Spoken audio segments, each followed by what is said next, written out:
The fragrance of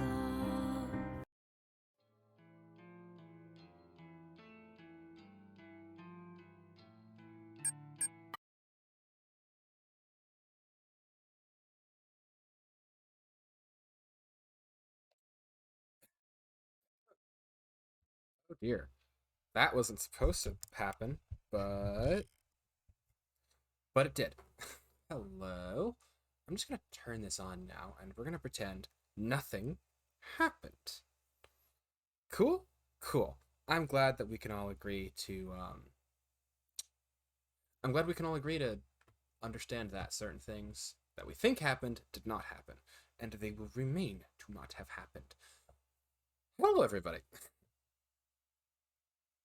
Evening.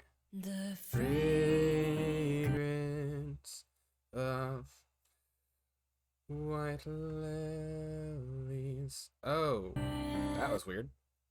That was a strange thing that almost happened. Anyway. fragrance Of white lilies,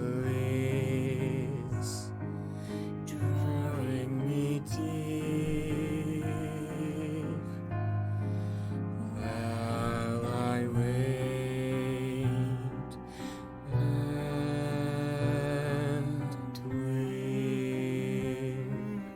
Won't accept that you're gone. No meaning in moving on. Let me rest here beyond this pain, sweet refuge. May I remain. I love this song. Not in time with you.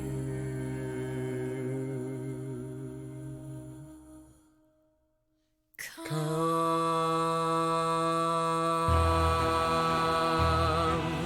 come, a flame of desire, of lilies and ice and fire. Oh, wait, what? Rain, falling, kisses chill, entice me, beautiful still. May arise and thrill. I don't know how loud I'm being, actually. That's funny. Corpse Factory still has one of just the best openings of things I've encountered. Also, you're very wide right now. Not much I can do about that, though. Boop. Do, do, do, do, do. Alright, I have zero memory of what happened. Not zero. Actually, we can check the images, right? Okay, so yeah, the last specific thing to happen was she popped like a watermelon. How big is the gallery, actually? Okay, so we're in the last section. Interesting. Okay. Let us see what happens.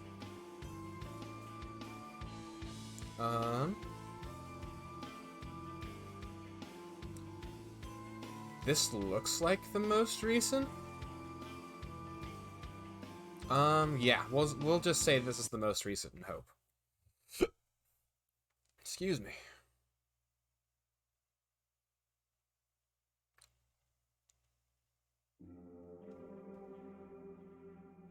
Now, here's what we do.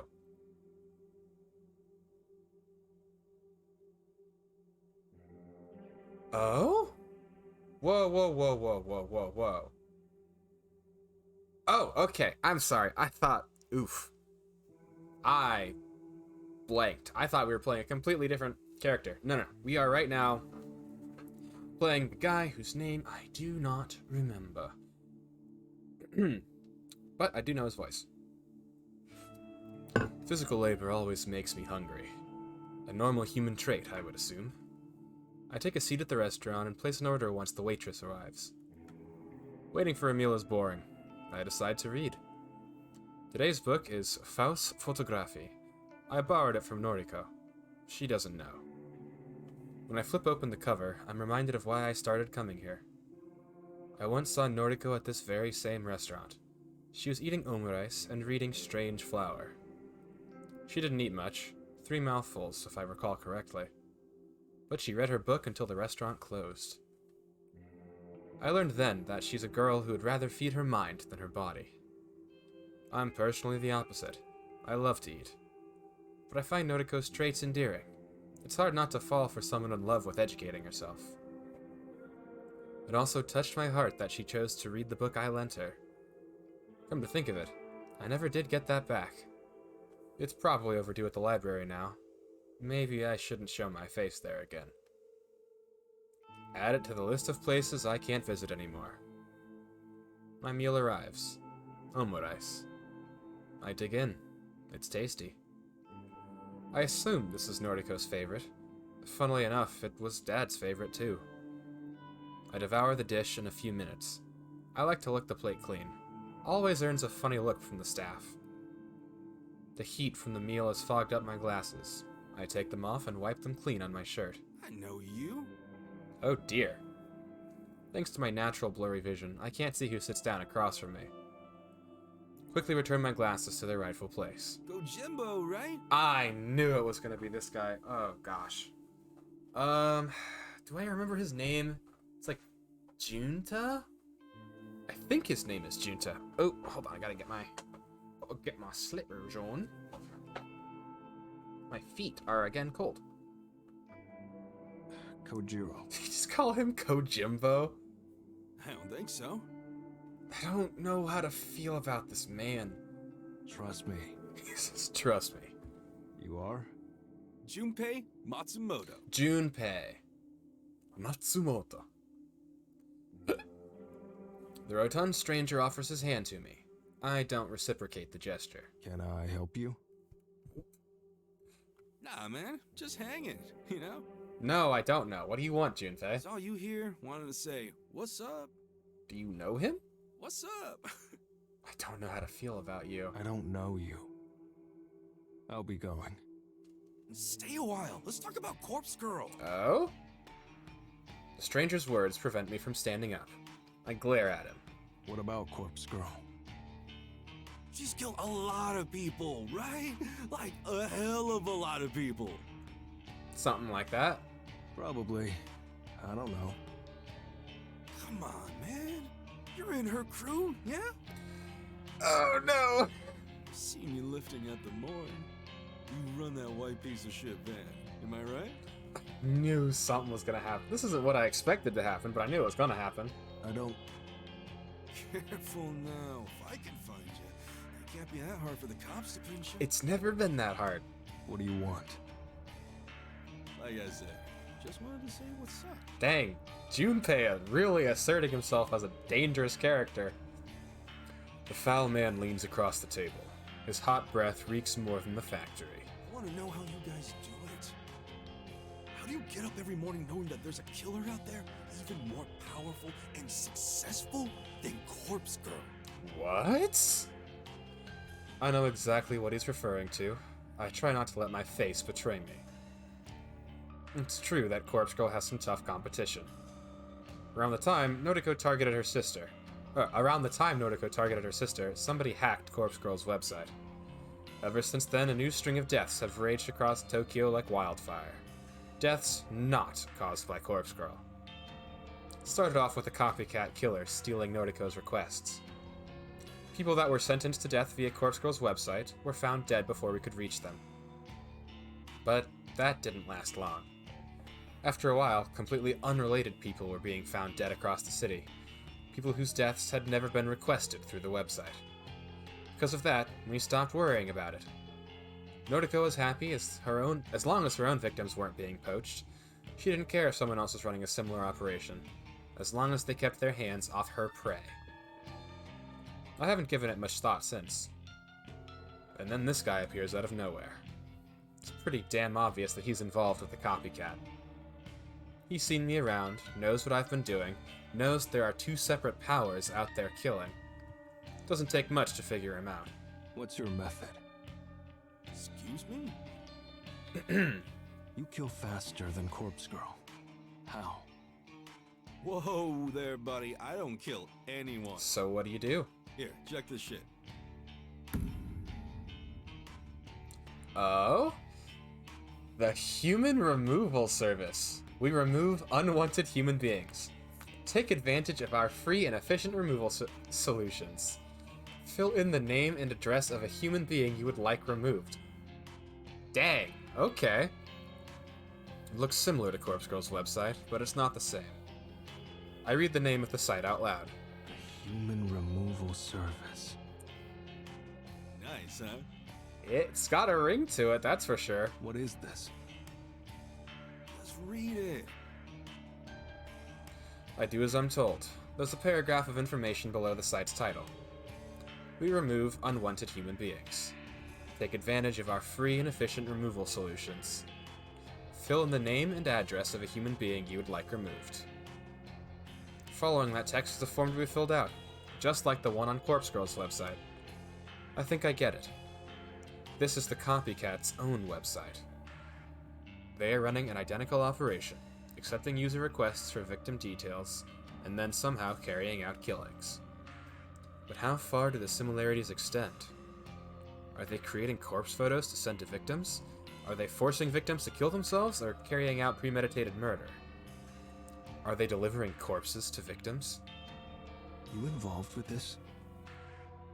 Nah, just a fan. Just a fan, he says. Used to be a Corpse Girl fanboy. That shit was wild. Used to be. Then I discovered this site. It's so much cooler. More profesh, you know? I don't. Explain it to me. Hello, Mary. It is, in fact, a wild Pomeranian. The guy leans in once more. I even used this site once. Oh, did you now? What happened? The guy I wanted to die, he disappeared off the face of the planet within 24 hours. I'm out of water. Can you believe it? And they're offering the service for free. Oh, and Corpse Girl's charging now, probably. There's no doubt about it. This guy is involved with the copycat and this website. He's here to taunt me, pressure me. He knows who I am, but what's his endgame? Can I try the site? Sure, man. Type the web address into your phone. Boom, boom, bono. I retrieve my phone from my pocket and enter the site's address. It loads quickly. Human Removal Service. I bookmark the site, then scroll down to fill in the name field. Is it Matsumoto? Ooh! What? Yes. I type in Junpei Matsumoto. The next field requests an address. Where do you live? Oh dear. Hey, wait just a second. What the F are you doing? I did not expect Junpei to be a character who showed up more than twice. And now he's a real person. Address, please. You're a psycho. Don't put in my details. Ah, but it was fine when you used it. Why are you worried? Not like the killer will target an accomplice. Oh, but they might. Of course not, but still. Such a dick move. Ha, he caught you. Got him. I stand up and pocket my phone. Later, Junpei. Freaking weirdo. His face is contorted into a foul grimace, like he's swallowed something sour. I leave the restaurant. So to catch you up on what's going on, basically it's just two quote-unquote not serial killers just kind of met in a restaurant. Junpei Matsumoto essentially confessed that he's involved with the Human Removal Service. He agreed that he wouldn't be targeted if I entered his name on the website. He admitted to being an accomplice. Don't know if he figured out what I figured out. Don't care. I need to tell Noriko. It's a very nice picture of a train. Oh, I think it was a different one too, because that one wasn't at day. Yeah, so this is the corpse factory. She's asleep in the corner as usual. Her laptop is beside her. The power cable is plugged into a portable generator. They've really filled this place out, huh? She's still in the same clothes, still wearing the same old makeup. I wouldn't change a thing about her. How I wish I could lay next to her. Wake up. She stirs, I extend my hand. So, this girl right here is, well, first off, she's crazy. But second off, she is Corpse Girl. And Corpse Girl runs a website where you enter the name and a picture of a person that you want dead. And then she takes that photo, turns it into a photo of, like, so she finds a photo of a different dead body and then photoshops the picture you give her onto that body. Makes it look super realistic. Then she'll send it to the person who you enter into the site, and it'll be like, oh, they're getting a photo of their death. So, and you know, the ploy is that doing that will cause people to kill themselves. This is a very dark game, by the way. I've just... it's a very dark story. But basically, she sends people pictures of their quote-unquote corpses from the future in order to induce them to end themselves. But that wasn't enough at first, so what she does now is she makes the picture, and she also dresses up a normal body to look like that person as well, and sends that to them. And those two things cause people to briefly, briefly go crazy enough to just kind of die. Or not just kind of die, they perform the act themselves.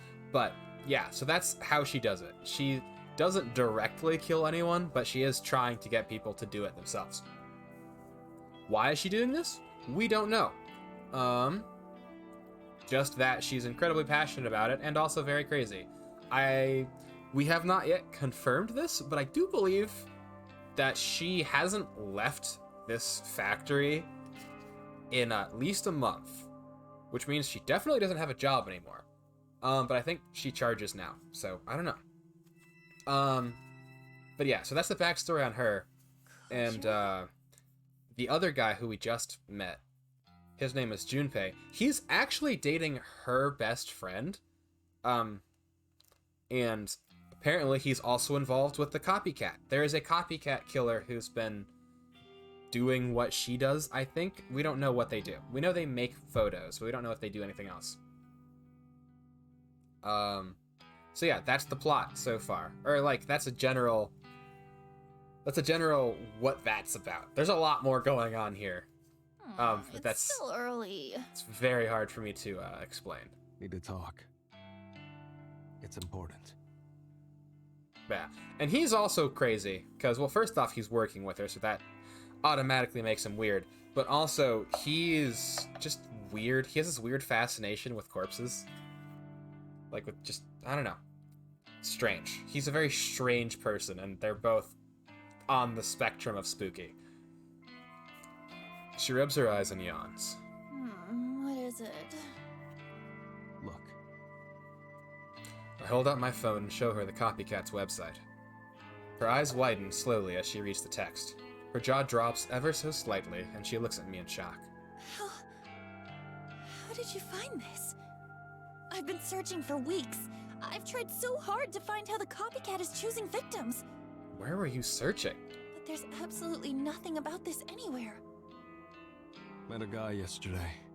Name was Junpei. Someone involved with the site. You're kidding.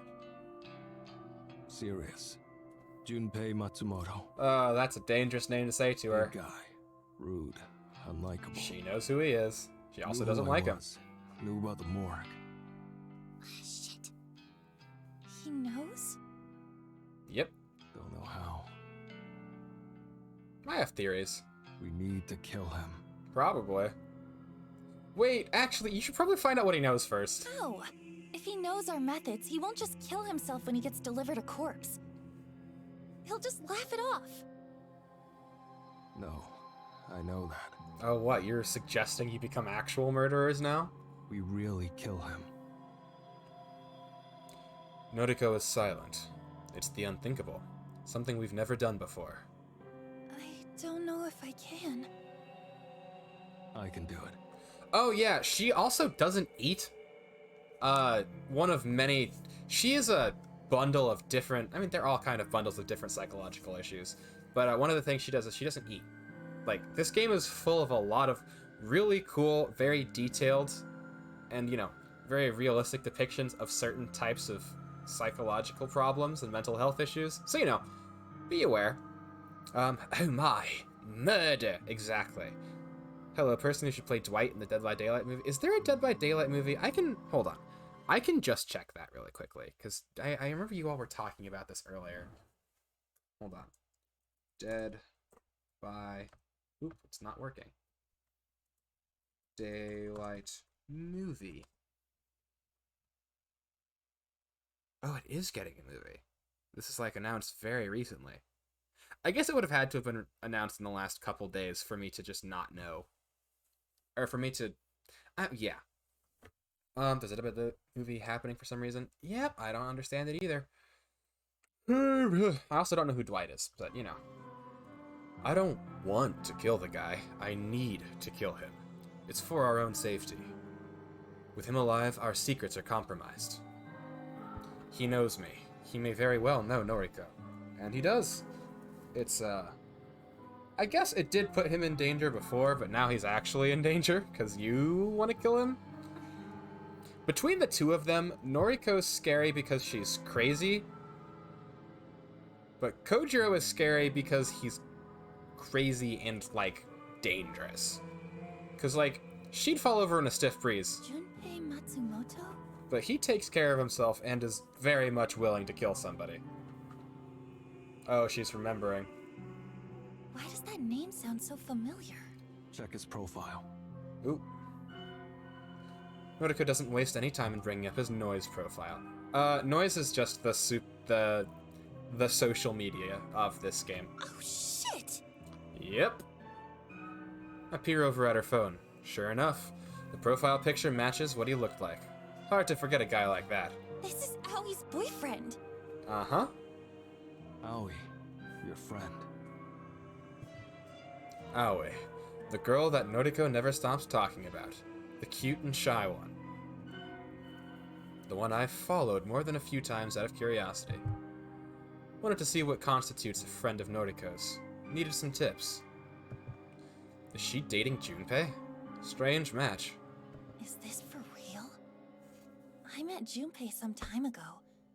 Maybe last month? Mm-hmm. And this was also before your sister died, and then you popped like a ripe strawberry. I see. Blueberry. Are they still together? I don't know. As far as I know, I haven't spoken to Aoi in a while. Yeah, because you went kind of crazy and then just went all in on the body stuff. Wait. I wonder. What? Never mind. I need to think some things over. I'm so curious to to Okay. know what's going on. Kojiro, you remember the photo of my sister's corpse, right? Not the one that I crafted. The other one I found on her phone. Sure. You remember the instructions written on it? Stabbed Shuji at the party, right? Spot on. I have still been curious about that. The memories are just kind of like reactivating one at a The time. copycat must send instructions written on corpse photos.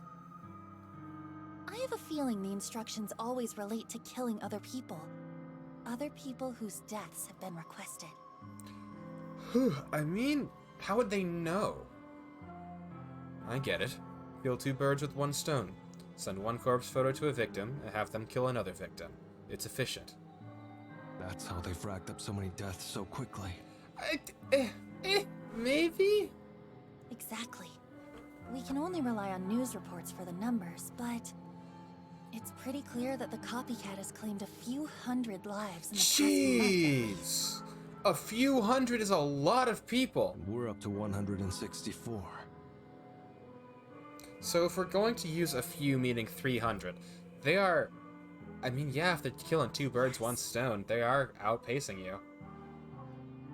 164 deaths caused by Corpse Girl. But we've delivered twice as many corpses as that. Oh dear. Okay.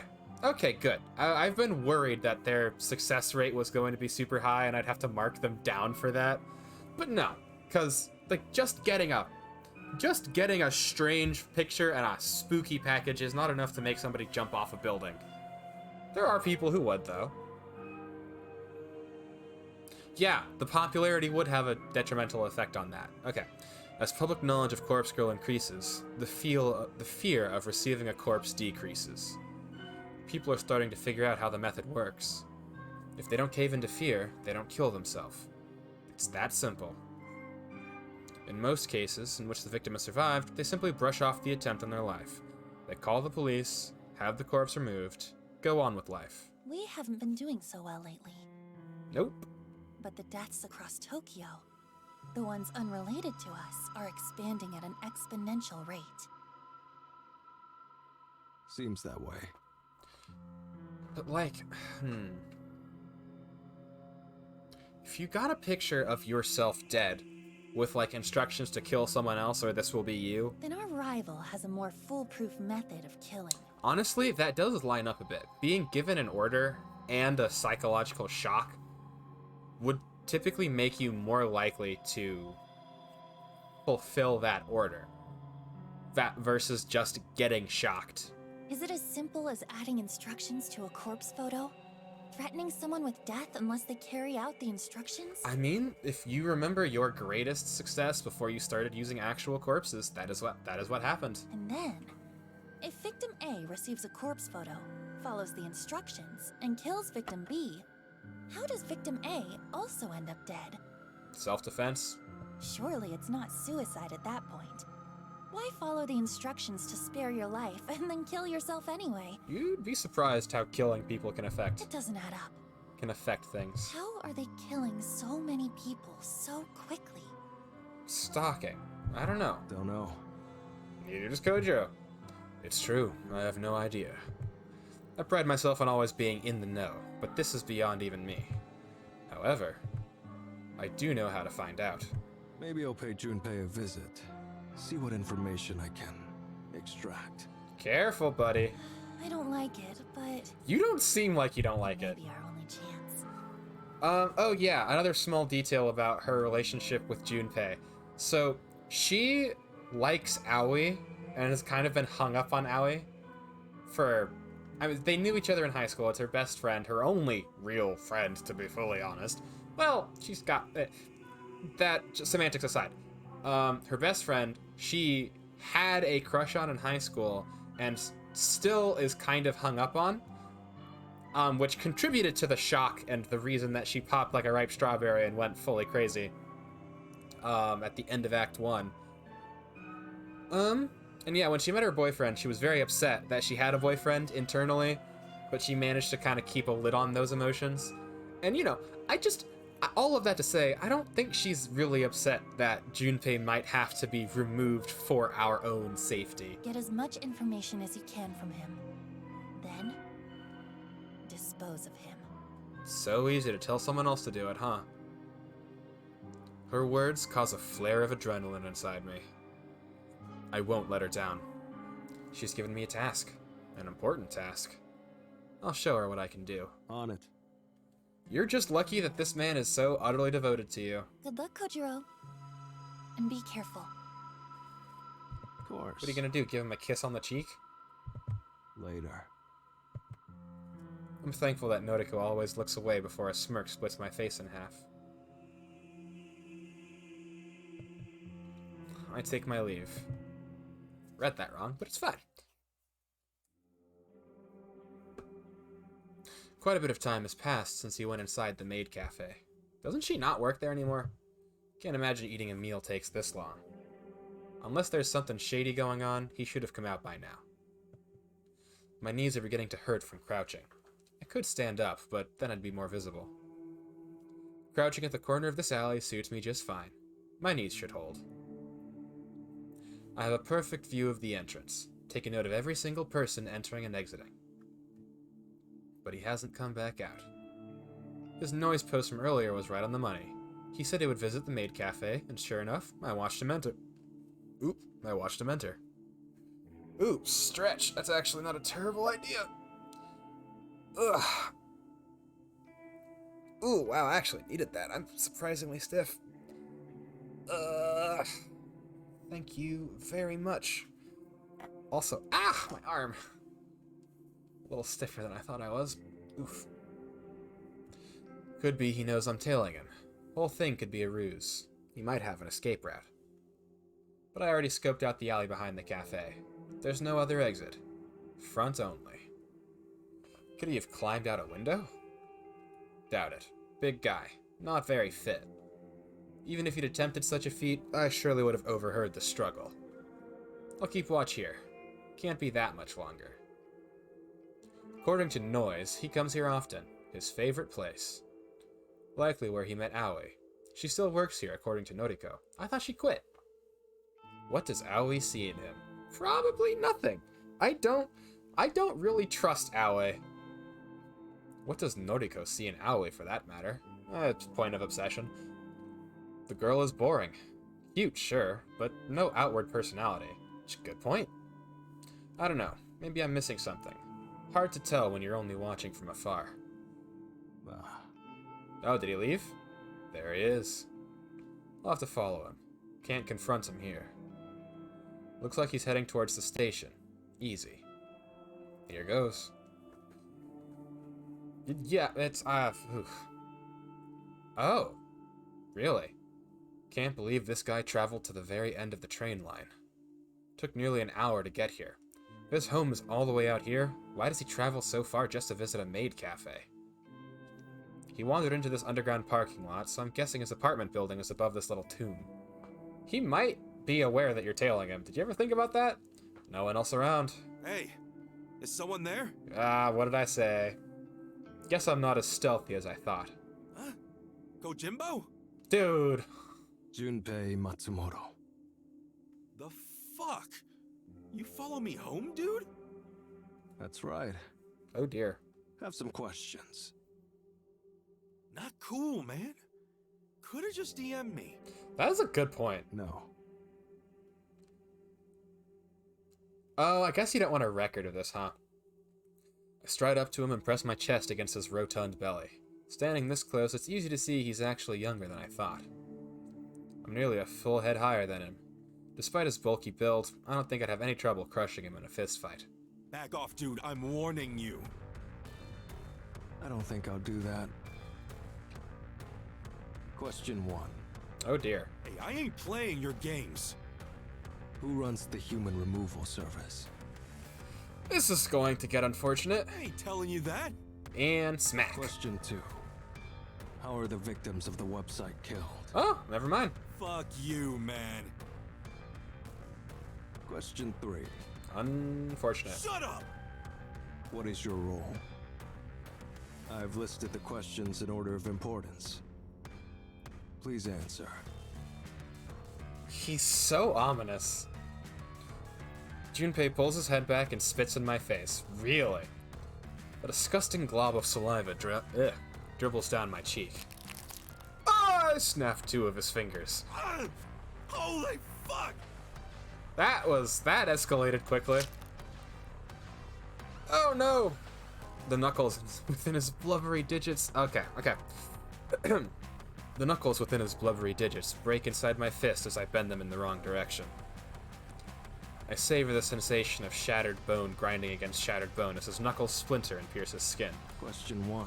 Oh gosh! Who runs the human removal service? Junpei wrenches his hand away from mine. He clenches his other fist. He looks prepared to launch it at my face. The punch connects perfectly against my jaw. I cock my head a little, riding the momentum of the impact. A tooth comes loose in my mouth. I think it's a bottom canine. I swallow it. Turning my head back, I lock eyes with Junpei. Question 2. How are the victims of the website killed? Shit! You want another fist in the face? Dude, I think you should either run or answer. My freaking fingers! Question 3. What is your role? Junpei tries to lash out with a kick to my shins. He's slow, just not cut out for a fight. I step aside and his leg flails limply. Completely off balance, he falls and lands on his rear. I move toward him and stand over his recumbent body. I've listed the questions in order of importance. Please answer. Oh dear. Help me! Someone help me! This psycho is trying to kill me! Not yet, he's not. I can't help but sigh loudly.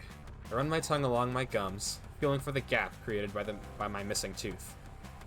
Definitely a canine that I swallowed. Bit of an inconvenience. Have to get a false tooth now. Wonder if Noriko will think less of me. Question 1. Fuck you! Dude, he's gonna break your other fingers. He madly tries to kick at my ankles. His feet slap against mine with no force or pressure. Who runs the human removal service? Oh? The guttural, beastly growl that spews from his mouth is the desperation of a cornered dog. I don't much believe in kicking someone when they're down, figuratively nor literally. I kick him in the ribs, and his howl of anguish repeats itself. Wait, what did he say? Don't much believe in. Okay. Sometimes you have to do things you don't believe in. I kick him again, and again, and again. 1 or 3 of his ribs shatter against the toe of my shoe. It's a crunching sensation, like kicking the ribs of a cadaver. I suppose a comparison isn't really necessary. Stop! Please! The slow, desperate plea is completely different from the urgent howls of frustration just moments ago. Beaten and wounded, the dog is panting heavily, his tongue lolling against the asphalt. Question 2. How are the victims of the website killed? A moment's silence prompts me to prepare my foot for another flurry of kicks. But a meek answer I didn't foresee causes my body to stiffen. Our Herald. He carries out all the killings personally. Our herald?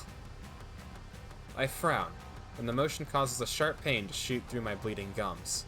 Your herald?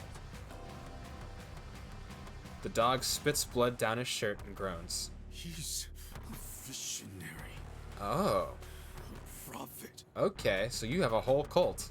and he's immortal. Huh, okay. He's more powerful than Corpse Girl ever was. Every person targeted by the human removal service is removed by the Herald's hand. This wasn't the explanation I was expecting. I thought the operation was similar to Corpse Girls. Send a corpse photo to a victim, urge them to kill themselves, or give them instructions to kill someone else. That was what Noriko and I discussed. That was the conclusion we reached. I don't like being proven incorrect. I bring my foot into Junpei's ribs one more time and he hardly flinches. He simply exhales and absorbs the force. Question 3. What is your role? I think the dog is unconscious. I tilt my neck from side to side and hear a comforting crack and pop that relieves the tension in my muscles. I crouch down and press my fingers to his wrist. Pulse is strong, and his breathing is regular. He won't die. Not unless I take action now. I told Noriko I'd kill him. I told her I'd take care of our problem. Junpei? Oh no! A girl's voice. Soft and not unpleasant, but worried. Terrified. I stand once more to see the concerned face before me. What did you do to Junpei? Oh gosh! Oh no! Aoi Sato. Noriko's friend. Best friend. And the girlfriend of Junpei Matsumoto. Man just says sorry. I need to leave. Aoi doesn't know my identity. She doesn't know I'm involved with Noriko. If I escape now, Aoi will never link this assault to Noriko. Well, that's option 1. Option 2... Get out of here, you psycho! No, I can't think about option 2. Option 2 is probably kill both of them, right? If Aoi got hurt, Noriko would never forgive me. I can return to finish Junpei another day. I know where he lives now, after all. Later. I turn on my heel and leave the sobbing girl to tend to her wounded dog. Huh. A lot of things just happened. It just goes to the cafe the next day. Okay, cool. When I was with Shizuko, I became really fascinated with brewing coffee. She bought me a handheld bean grinder and a French press for my birthday. To thank her, I made frequent trips to the market to buy freshly roasted beans. I would lose track of the hours I spent carefully grinding the beans and aiming to brew the perfect cup. But Shizuko never enjoyed coffee. Never had a taste for it. I didn't give up. I kept refining my technique, kept experimenting with different beans and roasts in an attempt to craft something she would find palatable. She died, and I threw the French press in the trash. I just visit the cafe now for my morning coffee. I donated the handheld grinder to this cafe. More specifically, I gave it to the cute waitress here. Maybe it was callous of me to discard the gift that Shizuko gave me. It should have torn me apart to throw away something that symbolized what we had together. But 3 years isn't so important in the grand scheme of a lifetime. Besides, I have someone else now. Well, I don't have her, but I want her. Noriko reminds me of Shizuko in some ways. In other ways, they couldn't be more opposite. When the takeout coffee I ordered is ready, I leave my money on the counter and grab the paper cup. A quick sip of the piping hot brew fills me with renewed life. The liquid scalds the area where my tooth used to be. Not much for it. I'll go to the dentist some other time. Coffee in hand, I leave the cafe and make my way to my next destination.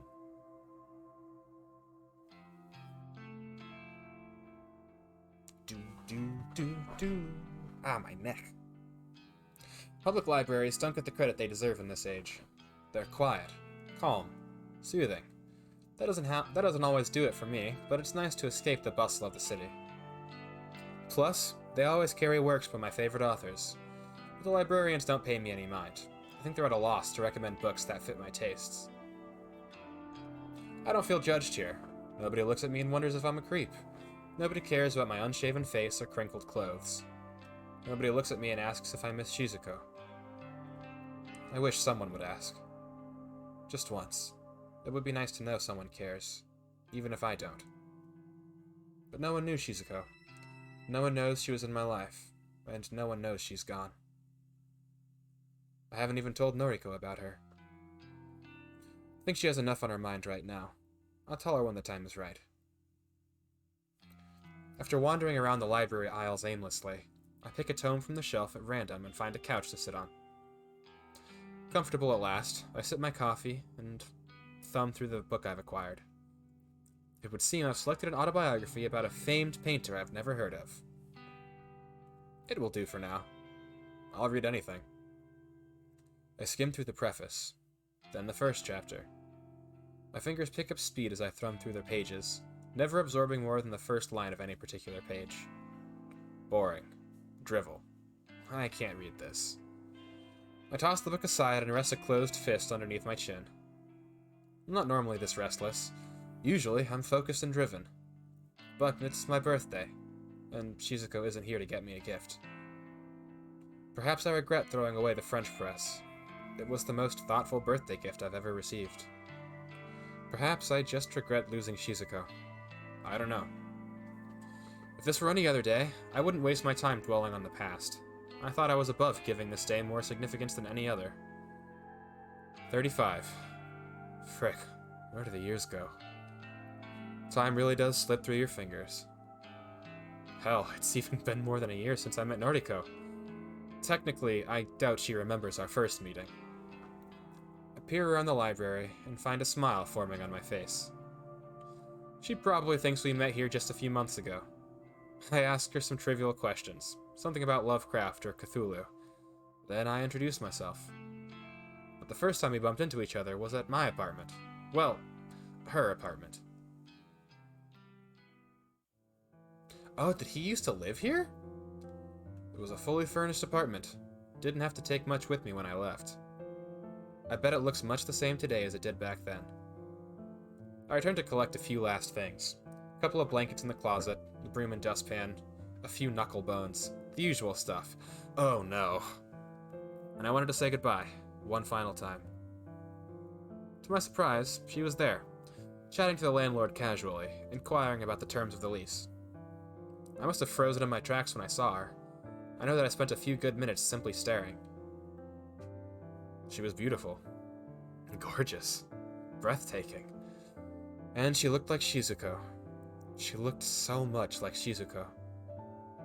She shook hands with the landlord. She said her name aloud.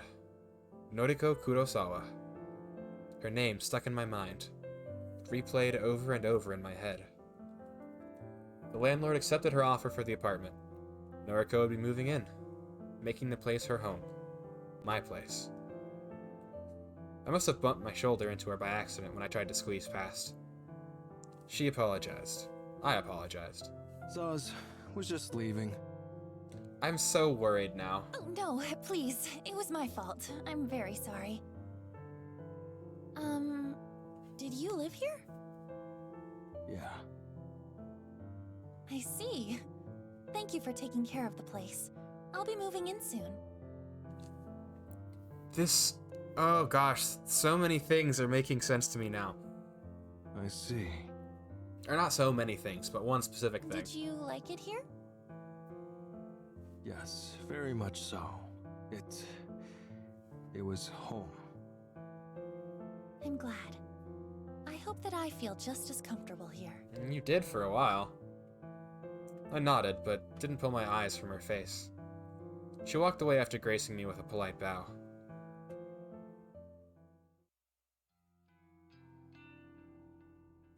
The Noriko from back then was healthier than the girl I know now. She's become little more than a skeleton, skin and bones, but her keen mind hasn't dulled. And she's still gorgeous. Still takes my breath away. Ooh! No! No! Just like Shizuko once did. But she refuses to leave the factory.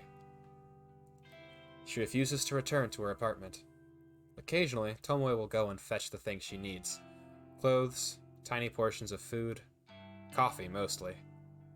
At some point, I got delegated to selecting the most suitable cadavers from the morgue. Also, Noriko doesn't have to visit the morgue herself. She gives me a bunch of photos, and it's on me to pick and choose cadavers that best match them. Not my favorite work. It's tedious, and I don't have the eye for detail that she does. But I do what I can. Ouch. My phone begins vibrating violently in my back pocket. I didn't realize I was sitting on it. Yo, Where the hell are you? library. Library. Don't you have deliveries to make today? Hello, Kuma. I'm just taking the morning off. You didn't ask me about that. I told Tomoe. Well, she didn't mention anything about it to me. Unfortunate. Zaz, I'll see you in a few hours anyway. I just wanted to chill this morning. My birthday. How am I? It's a... Every time that question's asked, there's a little pause where I'm like, how am I doing? I am doing pretty well. I am at the end of a long period of not sleep problems, just a lot of late nights. Your birthday? Late nights, a lot of pondering, but I'm doing well. I'm doing well. Thanks for asking. How are you? Yeah. I didn't know. Yeah, 'cause you never asked. Happy birthday. You never asked, Noriko. Thanks. Okay. I'll see you this afternoon. Bye. Later. So yeah, she obviously just no longer has a job. I refuse to believe that she doesn't have a job. Or that she does have a job. So I'm wondering where she's getting the money for. In my defense, I haven't taken a day off from Corpse Girl's work for weeks. Didn't think taking this morning off would be too much to ask. Excuse me. Alright, just taking it one day at a time? I understand that. Apparently it rubbed her the wrong way. But juggling this work as well as my morgue duties is tiring. Don't get much time for myself. Don't get much time to think. Probably why Shizuko's face doesn't pop into my mind as much as it used to. My theory, anyway. I drained the remnants of my coffee cup. After returning the unread book to the shelf, I leave the library. I love the difference in, like, his thought pattern. I'm home. Is this home, though? I close the front door behind me. My place is always dark. The tiniest sliver of sunlight filters in from a gap between the closed curtains. I like it this way. I spend countless nights underneath the unholy lights of the morgue. That fluorescent glow messes with my eyes. So I keep my apartment dark. It's comforting. The place is small. Smaller than my last apartment at any rate. Nordico's apartment. A tiny living space. One bedroom, a kitchenette. The bathroom is pitiful. Half-sized tub with a shower head above it. Toilet, no sink. I need to use the kitchen sink after finishing my business. But it's home. Moving here after deciding to leave my old place was the change I needed after Shizuko died. I threw away so much of my life from back then. I'm almost a completely different person now. Almost. I've kept my habits, mannerisms, the parts of me people find weird or off-putting. Can't help it. That's just how I am. All those quirky attributes that Shizuko couldn't stand. They're still with me. She's gone, and I'm still here. Come on. I shake my head at the sound of my own voice. What a birthday. What a pointless day. Dwelling on the past doesn't suit me. I moved on from Shizuko a long time ago. I'm only stuck on her today because of my birthday. Because this day reminds me of that damn French press she bought for me. But it's gone now. And she's gone. All that remains is me. That's the way it's always been. Probably the way it always will be. Enough. Time for work. I don't feel like staying in and relaxing. I shuffle toward the tall, narrow cabinet in the far corner of my living space. I hoist the door open and look at my clean... look at my clean white lab coat. It's not stained or dusty like the one I keep on display near the window. It's my good coat, the one I reserve for special days, like my birthday. The white coat is resting comfortably on a white mannequin inside the white cabinet. I hate the color white. It serves no purpose. Despite its useless color, the mannequin holding the coat does serve a purpose. It carries my treasured possessions. Perhaps the mannequin isn't the most fitting word for it, but it will do. Oh no. As I grab my coat, the sleeve catches on the mannequin's fingers. I tug at it gently and manage to release the coat from the mannequin's bony limb. Later. Habit of mine to say goodbye to empty rooms. It used to be funny when rooms were truly empty. Not so funny anymore. Not when that face stares back at me from within the cabinet. Nothing to do about it. I am so nervous to find out who the mannequin is. Happy birthday! It's obviously either Shizuko or his dad. Probably Shizuko. Thanks. I don't have a gift for you. I'm sorry. You sound sincere enough. All good.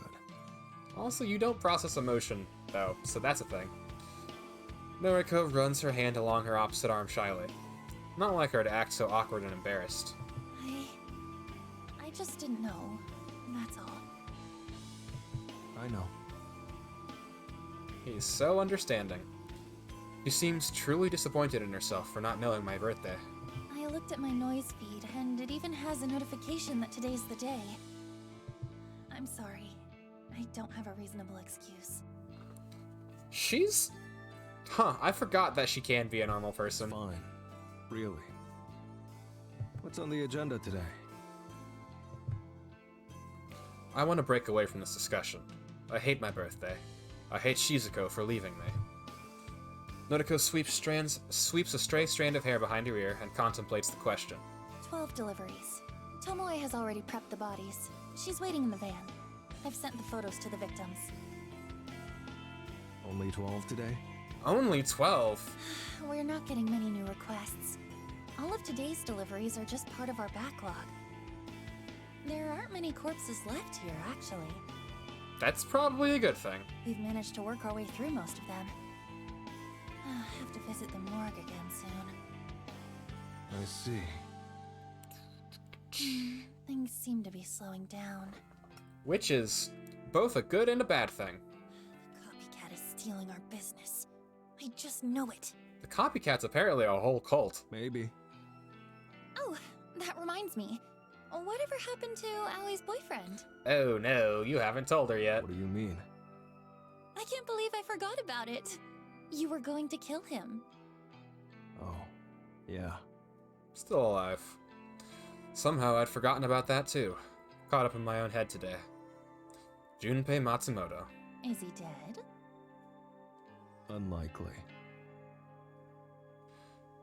Noriko's pout prompts me to explain. Hurt him good, but Aoi arrived before I could go further. Shit. Yep, kinda how that goes. Did she see you? Yep. Yeah. Doom, She doesn't owe me, though. doom. We don't actually know that. I suppose. We can assume that, but I don't know. Aoi's a wild card. Wait. You didn't hurt Aoi, did you? Of course not. The tone of panic in her gasping voice is impossible to disregard. Guard. Of course not. Do. Aoi's innocent, you know? She can't get caught up in all this. Okay, so first off, you just learned she's dating either, at the very least, a cult member, and at the very worst, like a, Well, I guess he doesn't kill anybody, but he's involved with it. I know. Hold on, my, throat's really drying out. Give me 1 second to go fill my water up. I shall be right back.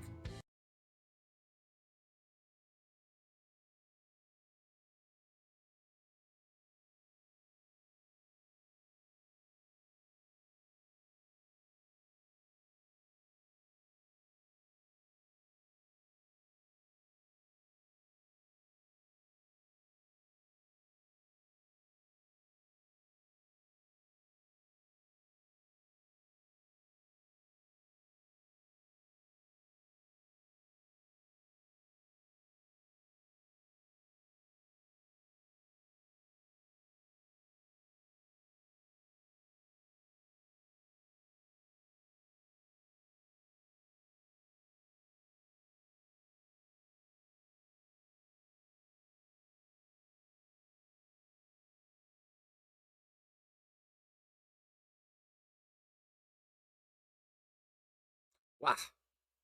I'm back. Begin. Oh. Hold on. Fix. Why isn't this working? There we go. I'd never hurt a friend of Noriko's. Unless they hurt me first. Self-defense or something. So, what do we do about Junpei? If he's still alive, he knows that you're involved with the morgue and with Corpse Girl. Don't know. Actually, he did say something interesting. What did he say? Colt. I quote, "Every person targeted by the human removal service is removed by the Herald's hand." End quote. The That is Herald? not the most interesting part of what he said. Who the fuck is the Herald? Did you mishear? Was it supposed to be Gerald? Nope. Herald. Apparently some prophet. A visionary. A cult leader. Junpei says he's immortal. Immortal? You're not serious. Every killing is carried out by him personally. Oh, excuse me. What the hell? How is that even possible? How can someone kill so many people without getting caught? I shrug. My tongue subconsciously licks the gap where my tooth once was. Guess he's good. What a pain in the ass. Anyway, I'll take care of those deliveries. Thanks. I'm going to try and dig up something. Yeah, that's funny, you know, because you can't dig. Dig up. Not literally. Information. Online. Had me excited there for a moment. Don't worry. You'll be the first person I tell if I decide to go digging up bodies. Yeah, because he's the only one between the two of you who can dig. Thanks. Also the only guy in this operation. You know, who else are you gonna give the manual labor to? Tomoe? I throw Noriko a lazy wave and take my leave. Take my leave. There we go. You finally good to go? Mm-hmm. Yeah. Why does she have a coat now? Good. I want to get this over with. Okay. Tomoe is the most normal out of Oh, all three of them. Happy birthday, by the way. Yeah, see? What did I say? Thanks.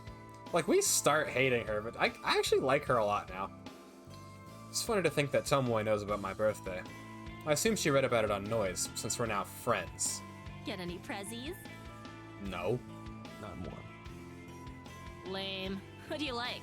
I'll buy you something. Really? You'd do that for me? Yeah, you're accomplices in significant levels of crime. Of course. You may be a creep, but birthdays are the best. Everyone deserves a present. I think she's being nice. Not a fan of being called a creep. Well, I'd like a French press. Dang. Would I? What's that? A coffee press. Oh, I know those. Yeah, sure. I'll order you one. Cool? Cool. Thanks. Sure. Happy birthday, Kojiro. She's so nice. Surprisingly, she steps forward to give me a short hug. Feels nice. Contact. She's warm. Not like Noriko, or the way I imagine Noriko to be. Her hair smells wonderful, like coconut. I'm not sniffing it on purpose. I'm not trying to play up to my reputation as a creep. But it's impossible not to smell it when we're this close. Her fingers tap against my back a few times, and then she releases the hug. Smile as warm as her touch spreads across her face. Come on, let's get going. The only human being in this entire operation. Also, hold on. I just realized she's enacting the Chandelarian theory of the Chandelarian theory for the avoidance of mass genocide, which is just give more people hugs. As the door shuts behind her, I can't help but entertain the thought of what she would be like to have as a girlfriend, a partner, a lover. She's nicer than I originally thought. Heart's in the right place. But she's not Noriko. I shake the fleeting thoughts from my mind and urge myself to get on with things. Also, unless anything else has changed in the last month, she does have a boyfriend. And I do not want that relationship to change. It is a good relationship and probably the only positive thing in her entire life. Next day, nighttime. Morgue duties have felt mundane lately. Boring. Pointless. Lots of things I'd rather be doing. Hugs run the world in the right direction? Exactly! Literally, every, thing I've ever read, every, major catastrophe I've ever seen in fiction could have been avoided with more hugs. And I will stand on that hill and wave a flag proudly. Had to come in early today thanks to an influx of deceased patients from the hospital. Bodies get passed through the hospital halls and land in my lap, unceremoniously. They need tagging, need to be added to the inventory, need to be stored. Cadavers are needier than some people. Don't know where I'm going to store this lot. Running out of room in this place. Only a handful of cold chambers still available. Excuse me. I can thank the Human Removal Service for that. This isn't the only morgue in the area, but it's one of the biggest. A lot of cadavers end up here. A lot of victims. Weeks ago, I used to slime every time one of Corpse Girl's victims entered this hollow place. Ew. It was kind of poetic. Noriko cherry-picked corpses from this morgue. Those corpses were delivered to victims. The victims died, and they ended up here as fresh cadavers. Ready to repeat the cycle. It was beautiful. The circle of death. Now, it's rare for Corpse Girl's victims to arrive. More common are the victims of the Human Removal Service. At least, that's my speculation. When multiple homicide victims arrive on your doorstep every day, it's not hard to piece things together. Lacerations, dismembered limbs, rope marks, bludgeoned skulls. Myriad mortal wounds inflicted on the flesh. I always suspected Corpse Girl's copycat was behind the sheer amount of deaths raging across Tokyo. Seeing the fruits of the copycat's labor firsthand has convinced me that we're not dealing with simple suicides. And Junpei Matsumoto's words still ring clearly in my ears. Our herald. He carries out all the killings personally. It all adds up. Corpse Girl has truly met her match. Corpse Girl's match is a sandwich, let's be fair. While the human removal service continues to claim countless lives, Corpse Girl's success is rapidly declining. Much to Noriko's chagrin, Corpse Girl has become so well known that the general public no longer fears her. Like a figure from folklore or a fictional character, everybody knows the name Corpse Girl, but only the truly gullible believe she can kill people. I call it the Bloody Mary effect. If someone is predisposed to believe in a horrific entity, they will convince themselves that said entity truly exists. When targeted by Corpse Girl, such a person will succumb to suicide in an attempt to escape a potentially more grisly fate. In reality, they simply play right into the trap she lays for them. Those that treat Corpse Girl as no more than an entertaining piece of folklore, like Bloody Mary, are immune to the fear. Someone like this can receive a photo of their own corpse and shrug it off as no more of a threat than a spam email. Oops. It's ironic that the success Noriko sought for so long is the very thing that has rendered Corpse Girl's methods ineffective. I wouldn't say all this to her face. She's well aware of the situation. As for the human removal service, no one seems to know about it. There's no mention of it anywhere on the internet. Anywhere I can access, at any rate. Police investigating the string of homicides haven't mentioned it. If the site relies on users to request deaths, I'm at a loss to learn how people are using it. Truly seems to be some sort of shadow organization. Except for the fact that Junpei Matsumoto essentially walked right up to me and revealed himself. I don't know his motives for doing so. And I don't know how he found out I'm involved with Corpse Girl's work. I really should take care of him. Is that where we're going now? Nope, back to your spooky... A knock at the door. I rub my eyes and sit up slowly. Must have fallen asleep in my chair again. Still groggy, I get up and look through the front door's peephole.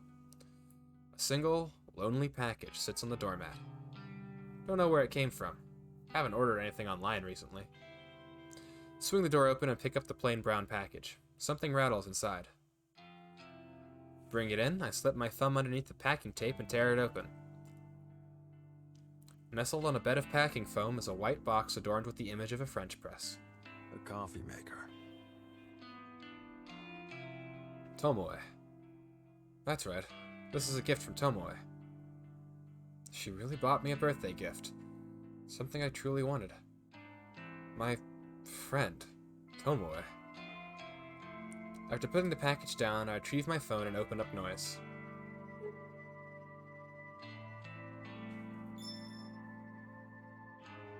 Yeah, that was quick. She's so nice! Maybe I'll brew you a cup one day.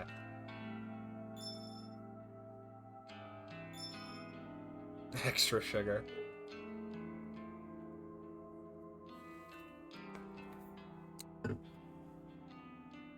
Tomoe doesn't send a follow-up message. I take that to mean the conversation has expired. Feels good that she did such a nice thing for me. Almost forgotten what it's like to have someone care. Pity she has a boyfriend. Never stops going on about him. Regardless, it doesn't matter.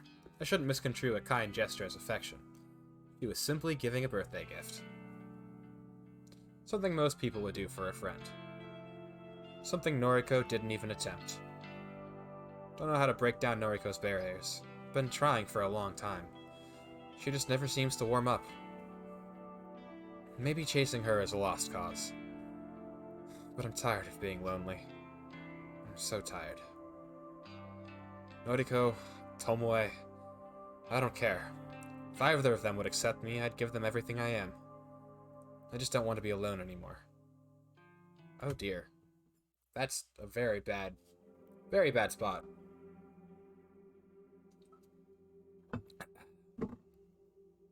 start of another long night. Alone, like always. The cadavers can hardly be called company. They don't speak, don't laugh at my jokes. Not like living people laugh, anyway. Ah! Okay. Yeah? Hey, I think I mentioned this a day or two ago, but our reserves have pretty much dried up. Maybe wait until you are getting requests. Having 50 corpses in an open room is not a good idea. Okay. Reserves. She means her stash of corpses at the factory. She has a way with words. Anyway, 3 new requests came through today. I'm really excited. Dang.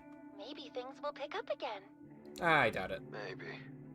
I'll send through photos of the Vix. Can you select some corpses that resemble them? Tomoe will come by with the van. Okay. Thanks. Are you okay? You're pretty quiet. More than usual, anyway. I'm fine. No, he's not fine. I see. Well, thanks. I'm sending the photos now. Message me when you're done. I'll send Tomoe over. Yeah. It's such an interesting dynamic. I end the call and return my phone to my pocket. It vibrates 3 times in quick succession as Noriko's photos automatically download. 3 requests. Not much, but enough to lift her spirits. I scan the array of cold chambers lining the walls. This place is packed to the gills. Shouldn't be a problem to find some matches for her. Take a stroll alongside the left row of chambers. All of the bodies within are due for cremation. I can take my pick from here, just like always. Business as usual. Oh dear. I fish my phone out once more and examine the new photos. 2 women, 1 man. Middle-aged, young adult, young adult. Normal, everyday people. Corpse Girl will wrap her fingers around their throats and try to kill them. Will they shrug off the attempt on their lives? Time will tell. I'll do my best to help Noriko end their lives. I wander toward the computer at the end of the room and log into the inventory system. Time to find some suitable bodies.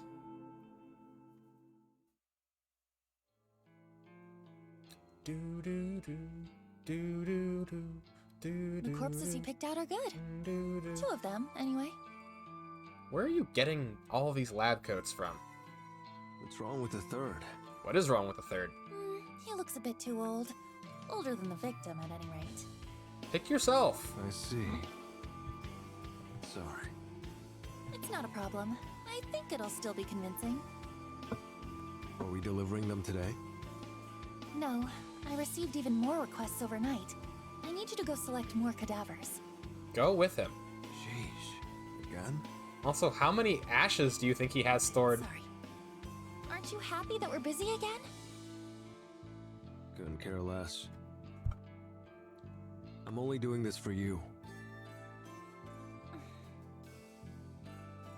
It's the truth, even if she doesn't want to hear it. I heard that Tomoe got you a birthday gift. You Way to heard? change the subject. Oof. I'm sorry. I'm supposed to be your friend, and I was just so caught up within my own head that I couldn't be bothered with your birthday. Ooh. It's fine. It's not fine. So, if you'll accept a late gift, is there anything you would like? A date. With you. Uh-oh. Anything else? Oh yeah, agoraphobia. No. You're being awfully forward today. I thought we agreed to just be friends. What's gotten into you? Nothing. Forget it.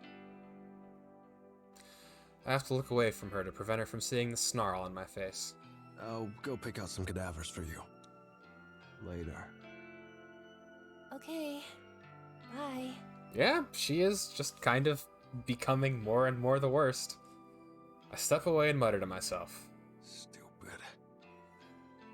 I'm so stupid. Why am I acting so desperately around her all of a sudden? Yo. He's so sad. It's so... Oh, What kind gosh. of hello is that? What, are you gonna punch him? Prick. Sauce, in a mood. Always the case with you, ain't it? Seems to be. She gets me. Listen, how about that cup of coffee you promised me? Huh? You know, come on, don't make me say it. She's so You nice. said you'd brew me some coffee with that French press thing. And, well, I could really use a cup, you know. She's so nice. She's checking on her friend and trying to hang out with him I because she can remember. see that he's hurting and lonely. Sauce, Noriko has sent me to the morgue. Why? She kill ya? No. It was funny. Takes me a second to get that she's joking. Oh. Tomoe smiles warmly and waves her fingers in the air. I'm gonna go ahead and guess that it ain't every day a pretty girl offers to have coffee with ya. So are we doing this or what? Just say yes. Can't fathom a reason for Tomoe's recent shift of attitude toward me. When we first started working together, she could hardly tolerate being in the same room. Now she wants me to brew coffee for her? Why? Does she want something from me? No. Calm down, Van. Oh, no, it's the... Even so, I don't want to be alone. How can I refuse her offer? Okay. I can put off the morgue until later. You finally came to your senses, huh? Well, come on then. Let's go to your place. I'll drive. Don't drive the van. My place. The last time a girl visited my home was back when I lived in Noriko's apartment. Back when Shizuko... Clicking my tongue served to prevent me from painful memories. Let's go. Your place is kind of a dump, dude. This is your place, huh? It's kind of a dump, dude. It's freaking dark in here. Sauce. Morgue You a thing. vampire or something? Of course not. I was just outside in the sun with you. True that. Doesn't prove anything. Tomoe looks around the small room and stands uncomfortably by the wall. You don't bring girls back here very often, do ya? Nope. No. Maybe if you made the place look more appealing, then girls just might want to come back here. I don't think he cares. Well, oh, there's so... Because he does care, but he doesn't care, and he mostly doesn't care, but he cares a lot more because he doesn't You're care. Fair point. Sure, but I'm complaining, ain't I? She's also got a point. True. Why are you here anyway? It's not for coffee, is it? You're a sharp one, ain't ya? I mean, yeah. Listen, Listen. I wanted to talk to you away from, you know. Away from Corpse Girl. Boyfriend? No! Jeez! Away from Noriko! That spooked her. See, I want this out. whole thing's been going downhill, wouldn't you agree? Mm-hmm. All the shit with trying to make people off themselves? Sure, I'm used to it by now, but shit started to hit the fan. How so? Well, there's the business with, what was it? The human removal service? Oh yeah, she probably mentioned it. Noriko told you about that? Yeah, of course. We're besties, you know? It's a good point. She doesn't have many friends, and 2 out of the 3 of them work with They've her. been out there killing, and the police want to shift all the blame onto Corpse Girl. After all, Corpse Girl is the only killer that has gone public. That's true. Her name and website are written all over the body bags we deliver. People talk and everyone knows about her. So, of course the police are gonna assume she's behind all the murders. I mean, it's pretty easy to... I don't think they know who the second group is, but they definitely know that there's a different group. Except she's not. Not really. A handful of them here and there, but even then, they're just suicides. Corpse Girl. Noriko. She ain't out there slashing necks and drowning people and setting houses on Is fire. that what's going on? She ain't doing any of that shit going down on the news. I know all this. Yeah. I'm just saying, Maybe it's time to jump ship. if things keep up at this rate, the cops are gonna find her, Noriko. and she's gonna get locked up for life. Mm-hmm. I ain't gonna lie, she deserves it. The stuff she's doing is messed up. You are helping. Thing is, me and ya, we're accomplished. Accomplices? Yeah. Yeah, that. We're in neck deep. If Noriko gets put on ice, we get taken along with her. That's true. I see. And thus loyalties begin to shift You're away. worried about going to prison. Of course I am. I got people to take care of. Yeah, she's got her brothers, I think. What would Shinya do if I got locked up? What would he think of me? Oh yeah, and your boyfriend, who is very much the son of a police Not to officer. mention my little brother and sister. Tomoe's crestfallen countenance makes the room feel darker than it truly is. Her watery eyes break away from mine as she tries hard to restrain herself from sobbing. I can't. I don't think I can do this anymore. No matter how much she pays me, I just can't keep risking it. Mm-hmm. I understand. This is difficult for her. She's toying between loyalty to a friend and her own freedom. I think your course of action is clear. Disappear. Leave and never return. It is? Yes. You need to step away from the game.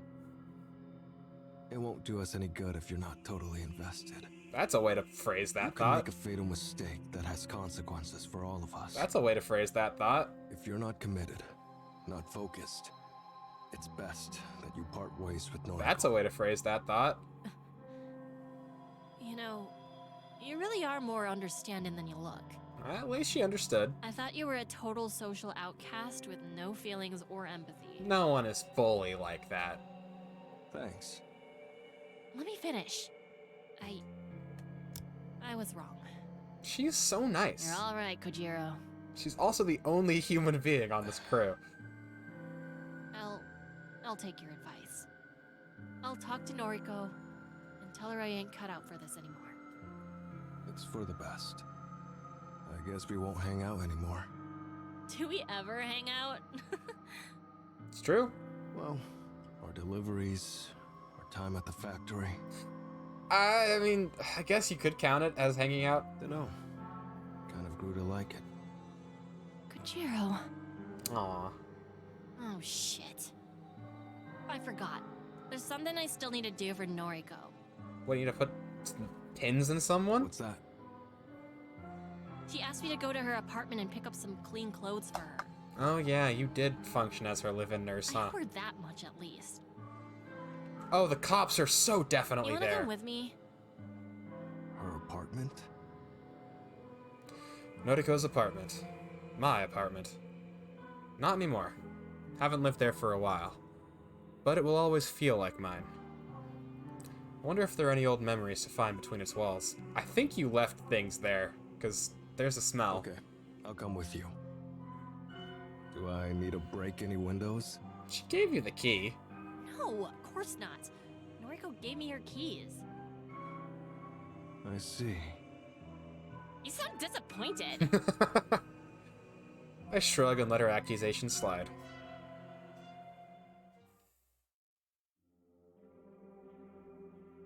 Didn't expect a flood of mundane recollections to drown my mind as soon as I started climbing the staircase. This place has such a hold over me. My past life, my life with Shizuko. It's so foggy, but so familiar. I don't even feel like the same person I was back then. But of course, I'm the same. I'm still me. And the stench ingrained in these walls. Every time I come in here, it smells worse and worse. Which is concerning. What is it? Don't know. Do you not know? Mold? Mildew? Well, I guess you don't. No. It's more sickening than that. It's something rotten. Yuck. Anyway, her place is up just a few more levels. I'm so worried. I know. So we're a month into post Noriko's breakdown. And like that period, so roughly 6 weeks? Oh, you've been here before? Roughly 6 weeks of time? Huh. I think Tomoe abandons her thoughts in the air and continues to climb the stairs. When you reach the landing below Noriko's floor, a young girl's voice rings out. Okay, so she's still alive. Hello? Daddy? No.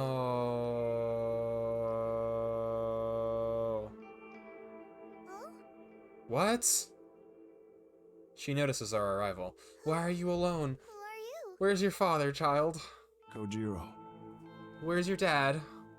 Hello there. My name is Tomoe. What's your name? Momo. Momo, where's your dad? Nice to meet you, Momo. Do you live here? Mm-hmm. Where's your dad? The door is locked. I can't get inside. I see. Somehow the girl has locked herself outside her own apartment. Okay, wait, okay. I think her dad works the day. I'm pretty sure her dad works the day. So he's probably at work, and she just got locked out. Which, you know, is really sad. But, like, I'm so worried. Is your mommy or daddy home? Mommy left them a couple years ago. I think Daddy is home, but he won't answer the door. Why do you think he's home? Let me try, okay? The young girl hesitantly nods, nervousness evident on her features.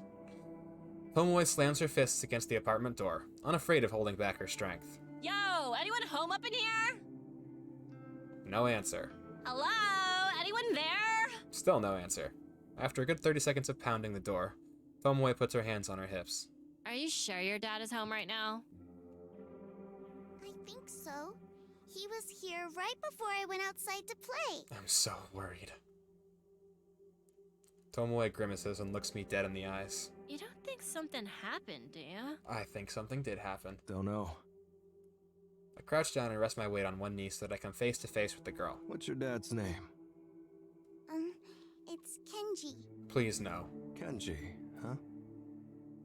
And what was he doing before you went to play? Momo twiddles her fingers uncomfortably. Her expression turns thoughtful as she tries to remember. He was watching TV. I see. Thank you. I stand back up and turn to Tomoe. She raises an eyebrow as if in disbelief of the polite persona I adopted talking to the girl. If he's got the TV on, it might be too loud for him to hear us. Anyway, I'm sure he'll open the door soon. You cannot just leave this small child. We should go up to Noriko's. You're unbelievable. Thank you, Tomoe. I ain't leaving this girl here. What if something bad happened to her dad? Something happened to Dad? Come on, guys. Tact. No, honey. I didn't mean it like that. Kojiro, we need to get in there. Someone pick the lock.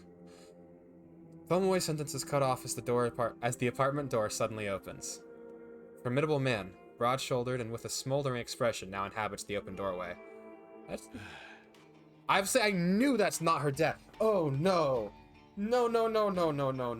Clear the doorway.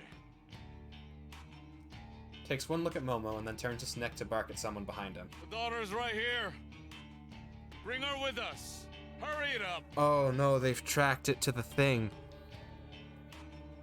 The stern man pushes past me and I stumble as I try to get out of his way. I don't like being pushed around, but the sight of half a dozen uniformed police officers shuffling out of the apartment behind him encourages me not to retaliate. No. Daddy? Okay, I know what's happening, and it's okay. Momo! Oh, thank God. Sweetie, Daddy has to go to the police station for a little bit. I'm sorry, sweetie. I'm so sorry. Before he can squeeze out another word, the police officers yank him away from his daughter. Come on, guys! He's accompanied downstairs and disappears from view within moments. Daddy! Come back! Daddy! The final police officer to exit the apartment bends down in front of Momo, mumbles something to her, then grabs her shoulders in an attempt to steer her towards the staircase. Let go of me! Daddy! What the fuck is going on here? Tomoe takes a step toward the officer, her fingers slowly curling into fists. Don't. I clutch her fist in my own hand and force her to lower it. Don't get involved.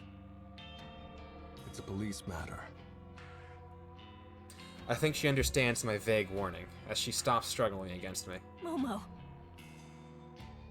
The young girl is escorted downstairs, and Tomoe stands defeated next to me. What the hell just happened? Well, for those of you who have no idea what's going on, so Noriko doesn't have her own Wi-Fi. And when she lived in her apartment, I don't know if she has been back here in the last month, but when she lived here, she used the Wi-Fi of that family that we just saw get paraded out by the police. And that's what she did all of her Corpse Girl activities on. Now, I don't know why that'd be appearing for them now, but we'll see what happens. But that's probably what's going on. Witnessing that man, Kenji, get arrested in front of his own daughter seems to have dampened Tomoe's spirits. Although he's a stranger, I can't help but feel bad for the guy. Don't know what he did wrong, but surely his daughter didn't need to see that going down. You okay? Tomoe ignores me as she rifles through Noriko's drawers. I decide to bite my tongue and simply take a seat on the edge of the bed. The first man to leave that apartment, the guy with the broad shoulders. He looked familiar. Very familiar. Seemed to be in charge. A detective? Yes, that's it. A police detective. I've seen him on TV a few times lately. He's the one heading up the investigation of the recent homicides. The one accusing Corpse Girl of being the culprit behind the HRS's string of murders. Interesting. Then, the man he apprehended, Kenji, is he involved? Is he a suspect? Is he the Herald? A neighbor of Noriko's. Could it truly be? Could Kenji truly be the leader of the human removal service? I try to connect all the dots in my mind. He lives close to Noriko. He might even be on speaking terms. Might have access to Noriko's computer, her website. Could he have been the original hacker? Stealing Corpse Girl's requests? The copycat? It all seems coincidental, but it almost makes sense. It's more likely than not, copycat is someone who personally knows Noriko, someone who has an inside view of her life. Hey Usagi, guess what you just missed? Guess. You should really guess. It's pretty wild. Something pretty wild happened. But yeah, you should guess. But what's his motive? Looked like a normal guy. Just a father living with his daughter. Well. So. Oh, also Mary's here. So, what you missed. What you missed. So, you remember Kenji and Momo? You remember that, so Noriko's neighbors. You remember Noriko's neighbors who she mooched Wi-Fi off of? Well, he just got arrested. By the detective who's hunting Corpse Girl. So, that happened. You know, they took his daughter, too, because can't leave the child by herself. But yeah, so Tomoe and, Koji are here right now getting Noriko clothes. Tomoe's kind of having a crisis of faith because she wants to get out of she wants to leave the whole Corpse Girl stuff because she's worried about getting arrested. Because, you know, she has family and stuff, and Shinji, her boyfriend, and, you know, she's a normal person. She's the only human being in this entire group, and it's, you know, starting to tax her soul a bit that she's doing all of this. And Kojiro was like, yeah, maybe you should just leave. And she was like, okay, yeah, I'm just gonna leave. But let me do this one last thing for her, because I owe her that much. Because, you know, she likes to help her friends. So they came to Noriko's apartment, where she hasn't been in the past month, you know, because she just doesn't leave the factory anymore. And they saw the guy getting arrested. You know, normal stuff. Normal stuff. Hold on, I need to... It's gonna freeze for a second. I want to change something. Alright, give me like 5 seconds to fix something.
Okay, I'm back. Hello. Yeah, the cops don't know about Noriko yet. Thank you very much, Parsatog, for that. What could have inspired him to embark on a killing spree? Nothing. He's a normal guy. He's a very normal guy. He's a very nice guy. Actually, for that matter, what inspired Noriko to do the same in the first place? Never mind that. It's irrelevant right now. Kenji, are you the one we've been looking for? Are you allied with Junpei Matsumoto? Oh, yeah, Kojiro also beat up, Aoi's boyfriend. Specifically because Aoi's boyfriend is working with the copycat and had been following Kojiro and was like, yo, I'm with the copycat and we're pretty cool and you suck and all that. So then Kojiro talked to Noriko and they were like, well, we need to know what he knows and also we need to kill him because he knows who we are. And Kojiro, being the psychotic, chronically devoted person that he is, was like, yep, sure, I'll take care of it. And the reason that he didn't finish killing Junpei is because Aoi showed up while he was in the middle of finishing the job and interrogating him. So he just dipped. Yeah, lots of things have happened. A lot of things have happened. Are you the prophet? The herald? The one capable of standing toe-to-toe with Corpse Girl? Also, he told Kojiro about the herald, who is the one doing the copycat killings. And is, like, running some kind of cult, I think, based on this language being used here. But, yeah. Okay, I'm done. Uh-oh. I blink a few times and look at Tomoe. She's standing with a pile of clothes neatly nestled in her arms. Can we get going? Yeah, she's a little buzzed. Not buzzed, she's a little shaken. Yeah. Leaving now is for the best. I want to get home. Spend some time with my thoughts. Just a lot of new information to sort through.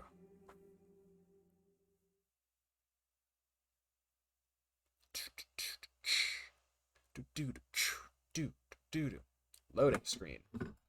Those aren't very... They're pretty rare. I'm gonna save real quick. Not a morning person. Never have been. Eeny, meeny, miny. There we go. Boop. Do. But running with Noriko has forced me to get up early more times than I can count. Doesn't mean I'm getting used to it. Still can't prevent myself from yawning. Doesn't help that last night was a sleepless one. Couldn't convince my overactive mind to take a break. Even distractions didn't help. Couldn't concentrate on reading, couldn't focus on tidying the apartment. Nothing worked. Same questions kept bouncing all around my head. When the sun came up, I decided to stop torturing myself and just confront Noriko. Perhaps she has some answers. Wake up. I lean over her near-lifeless body and whisper sharply. Don't want to scare her awake. Don't want her to ignore me either. Noriko, wake up. My whisper becomes more of a hiss, and the girl before me begins to stir. She rubs her eyes.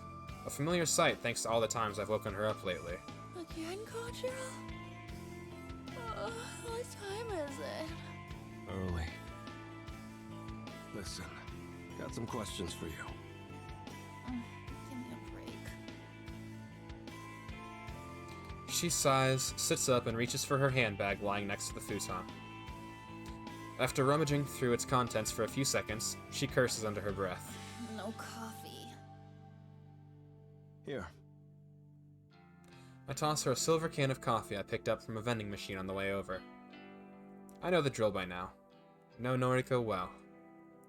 The can slips through her fingers and comes to rest safely in her lap. Oh. Thanks.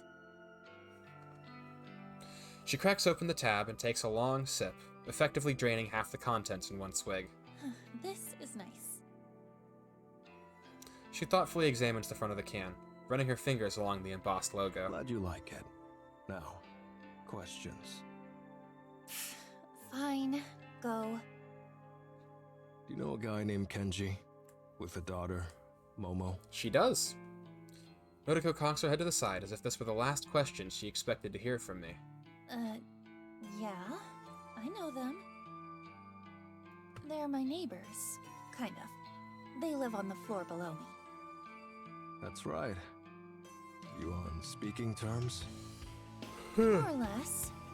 Her eyes dart away from mine, and she takes a moment to think. Almost sweet. A nice girl.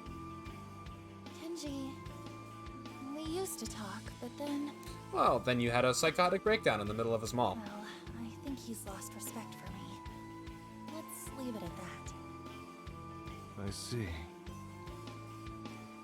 This is weird. How do you know those two? They've been arrested. Just tell her. Suppose it can't hurt to tell her. Tomoe probably will if I don't. Went to your apartment yesterday with Tomoe. You did? Mm-hmm. Had to collect clothes for you. Going upstairs, we saw Kenji get arrested by the police. Lots of cops. And the detective from TV. Detective? Yep. Wait. Kenji got arrested? I love her, like, dramatic Why? pose. Don't know. They took him away in cuffs. Took Momo too. No. The detective. You're not talking about the one heading up the murder investigations, are you? Unfortunately, he is. It's him. Big guy. Fujikawa. Not the same one. Fujikawa. Yep. Yeah. Every circle is smaller than you think it will be. Interesting. Didn't know his name before. Detective Fujikawa. Not exactly the type I want to cross. Noriko's shoulders slump. Poor Kenji. I wonder why he got arrested. Gasp! Do you know? A flicker of realization flashes across her face. Within a split second, Noriko's defeated expression gives way to a hideous, wicked smile. Her eyes narrow and a shrill laugh pierces my ears. Oh! That's fantastic! Don't know if she's lost the plot or if she's figured something out. All those precautions I took. All that preparation. Corpse Girl has... Noriko is not here. Corpse Girl will take all the messages. It finally paid off! Spill it. What are you talking about? Okay. Fully psychotic. Right. Or maybe not psychotic, I Listen don't know. carefully. Unstable, I guess. When this all started, when Corpse Girl first told me to start killing, Ah, so you've acknowledged Corpse Girl as a separate entity now. That's not good. When Corpse Girl first told her, I thought she was Corpse Girl. That's what she always referred to herself as. I knew that running the website from my apartment was a risk. Welcome back. So basically all you missed is Kojiro is telling her about them getting arrested. She was like, oh, I wonder why they got arrested. And then she realized why, and now she's telling him why. She's flipped from Noriko, normal kind of person mode, to Corpse Girl, very crazy, very scary mode. I knew accessing the database of the deceased could be tracked by anyone watching me. I took certain measures to protect myself. To protect Corpse Girl's work. Oh, she also did say Corpse Girl told her to start killing, and that she not... Yeah. So Noriko's gone crazy. I mean, if you remember the end of Act 1, she did just go crazy. Like, Noriko's been on a spiral. There have been a couple breakout moments, but like, since the last big one, it's just kind of like the divide between her and Corpse Girl has become a lot more of a thing. What did you do? I pinned everything on Kenji Ogawa. I used his internet service, his Wi-Fi. I used his address for registering my website. Why not just use any other address? I used his name for every service I signed up to. Why? Everything I did created a trail of breadcrumbs that would point to Kenji in the event that the authorities ever came looking for Corpse Girl. Devious. Cunning. Noriko planned everything from the start with a great amount of forethought. More concerning is the fact that she wasn't afraid to throw her neighbor to the wolves in order to save her own skin. She made Corpse Girl into a personality. Oh, actually, hold on. Let me just gonna pause that music. So this is actually something that's really cool, and one of the things I love so much about the way that this game is written, specifically the characters, specifically the character of Noriko. You ask the question, she made Corpse Girl into a personality. And I answer that question by saying, she's always actually kind of been a separate personality. If you like go back, or like when you inevitably play the game yourself, you like pay attention to how she talks and the difference in the way that she talks between when she's just at work around other people and not by herself alone with her computer, you'll notice there's a difference between the way she talks with other people and the way she thinks with other people to the way she talks and thinks when she's by herself. So she pinned it on the dad. Yeah, she did all of her site stuff through the dad's website, or not website, like through his Wi-Fi and all that. I don't know why she used his name and address. She could have used any other one, but I don't know. Yeah, she did intentionally use the dad as like a shield between her and everything else. That part, yeah. But anyway, back to psychoanalyzing this character. There's always kind of been a divide between Noriko and Corpse Girl, quote unquote. That divide wasn't as stark as it is post Act 1, but before Act 1, there was definitely a split between Noriko being a person who can function and cares about people, to Noriko who's crazy and only wants power to make people die. We still don't know why she wants that power, but we do know that Corpse Girl is kind of a thing that happened to her, something that formed as a response to something else. My theory is whatever happened with her mother, really, is the thing that, like, started this, and I'm so curious to learn what that was, because it's so cool. Or, it's not cool, it's really dark and it's really sad, but the character of Noriko is really cool, really well made. She is essentially two characters that share the same space and time. But, yeah. So when you ask, so she made Corpse Girl into a personality, the answer is yes, but not recently. It's always kind of been a personality. It just kind of became an entire thing that she was fully cognizant of after her breakdown at the end of Act 1, which is like about a month before this. I think it was around when she learned Aoi had a boyfriend. I can't remember if that was before breakdown, but I don't remember.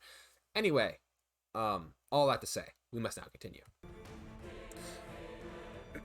Still, if I take Noriko at her word, this rules Kenji out as the mastermind behind the human removal service. He couldn't be the herald that Junpei Matsumoto spoke of. He was just a scapegoat. Wrong place, wrong time, wrong neighbor. Clever. I'm impressed. Thank you. It finally paid off. The police will either treat Kenji as the culprit, or release him once they figure out he's not who they're looking for. Which begs the question, who would have had access to his internet? Either way, they'll be back to square one. Not really square one. And I'm off the hook. Not all the way. He can literally just tell them that he lets you use his Wi-Fi. Sure, if you say so. You think you're so much smarter than you are. Hmm? That's all well and good, but you've been conducting a lot of work recently, since you stopped living in your apartment. What's your point? You've been logging into Corpse Girl's website from here, from the factory.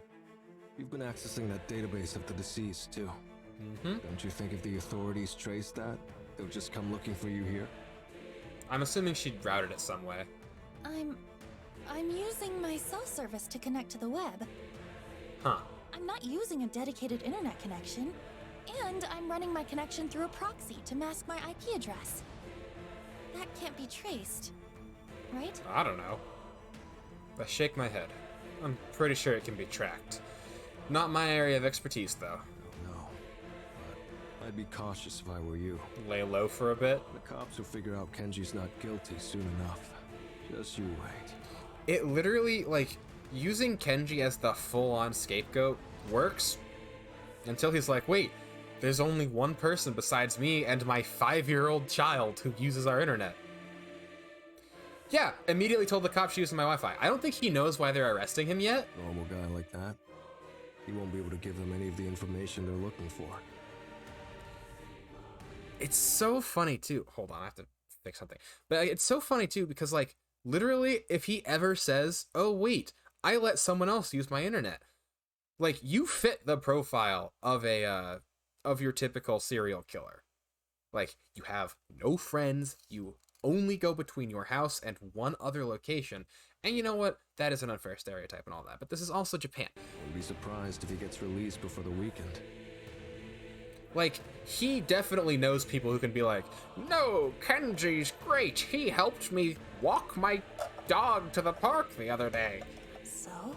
Like, it's just, what do you mean so? A dead end like that will only enrage the police, especially that detective, Fujikawa. Yeah, Detective Fujikawa is not gonna... Don't you think they'll redouble their efforts after that? You should lay low. They'll surely do whatever it takes to catch the true culprit. You should lay low. Yeah, sure. I hear you, but Do you? Corpse Girl really isn't the one they're looking for. The Human Removal Service is behind most of the recent deaths. They don't care. They don't know that. They only have eyes for Corpse Girl. Okay.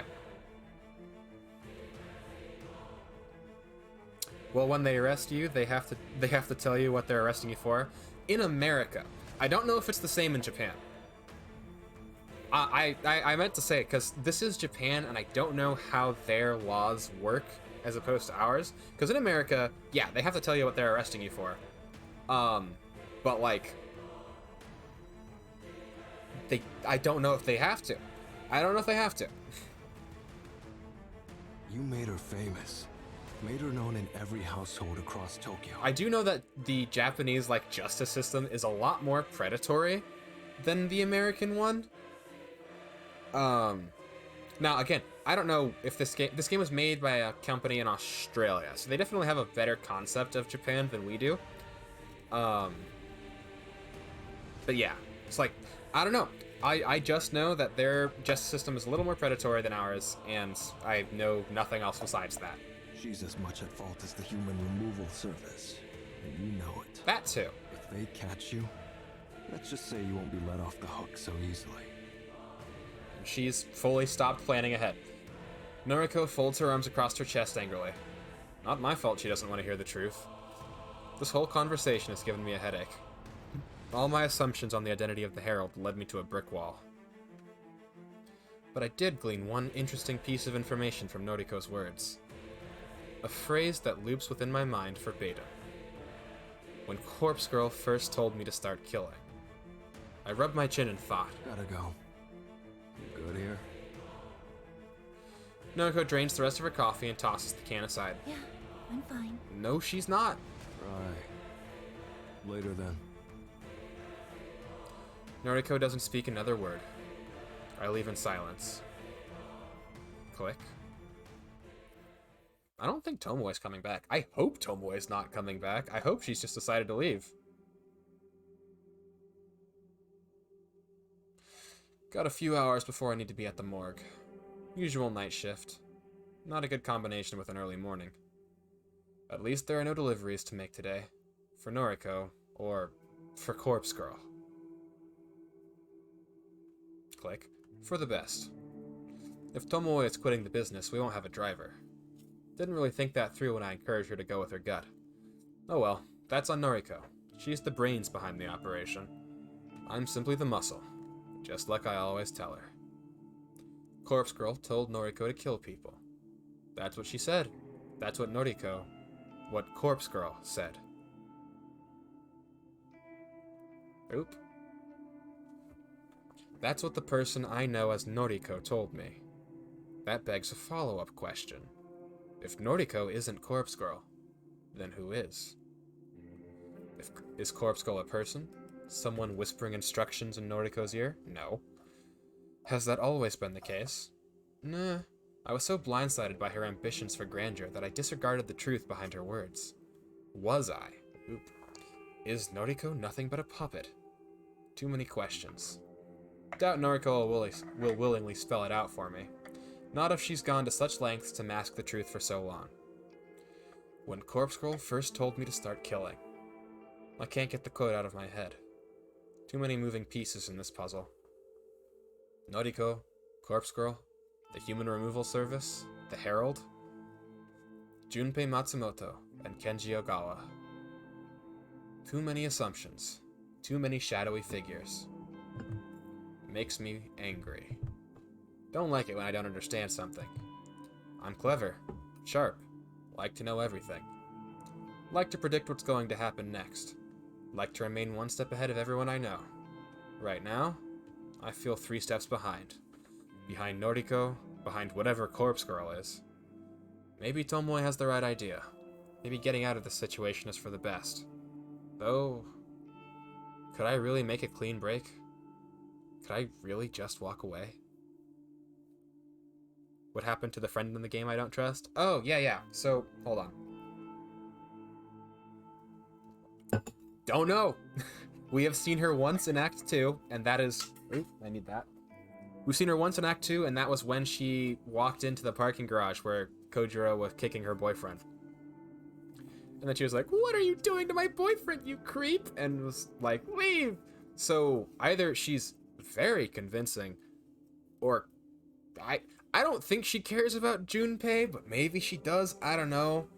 But yeah, her and Noriko haven't spoken in the last month, or at least in the last 3 weeks. In the last month, since Act 1. Haven't spoken since then. First time we saw her, she apparently maybe just gotten off of work, was going to Junpei's place, and, you know, saw him getting attacked, and then was like, "Leave." And then Kojiro left because he was like, "Oh, she doesn't know me, so as long as I leave, it'll be fine, and I can't kill her because Noriko would get mad." So that's what's going on. Noriko isn't afraid to play dirty. That has become increasingly more evident, especially with the Kenji situation. If I walked, would I have to be on guard for the rest of my life? You're worrying about an anemic agoraphobic. An anemic agoraphobia-having skeleton. She can't hurt you. Would I have to be cautious of every shadow that flits in the darkness? No. Would Corpse Girl come to claim me as her own? Nah. That begs the question. If Tomoe quits now, will Noriko try to buy her silence with blood? I still think she's the one who put Noriko's name on the site. I mean, there's no one else who could have. She'll do anything to ensure her name isn't dragged through the dirt. Tomoe knows too much. As much as me. She could compromise Noriko's entire operation if she lets the wrong words slip out in front of the wrong people. Because of that... Because of that, I have to believe Noriko won't stand for it. Tomoe's life will be in danger if she quits now. I don't know how. I don't know by what measure Noriko will strike from the shadows. The girl is weak of body, though strong of mind. And her ambitions are steeled by some otherworldly force of will. Noriko won't let Tomoe walk away from this. This is true. Speaking the words aloud and hearing the echo through my apartment helps reaffirm the truth. I have to warn her. I don't know if it's too late. I don't know if she's told Noriko that she'll be quitting. But there's no time to waste.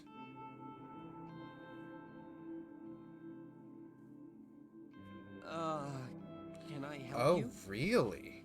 Is this Shinya's place? Tomoe in? She's, are you a friend of hers? I've agreed with you since a while. We had this exact conversation too. I've agreed with you for a while. I've agreed with you since, like, before we learned... I've always thought Aoi was slightly sus. I didn't think she was that sus, and I thought that she didn't have a reason to put her in the site. I still don't know what her reason for putting her in the site would be, aside from just, I have a gay best friend who likes me and it's driving me crazy, and maybe Aoi's more unstable than we think. But we don't know because we never get to see her. I've always thought she was a little sus, and I think she's more sus after we learned that she stalked Emmy home after she told her to use the site. My throat's getting real dry. Yeah.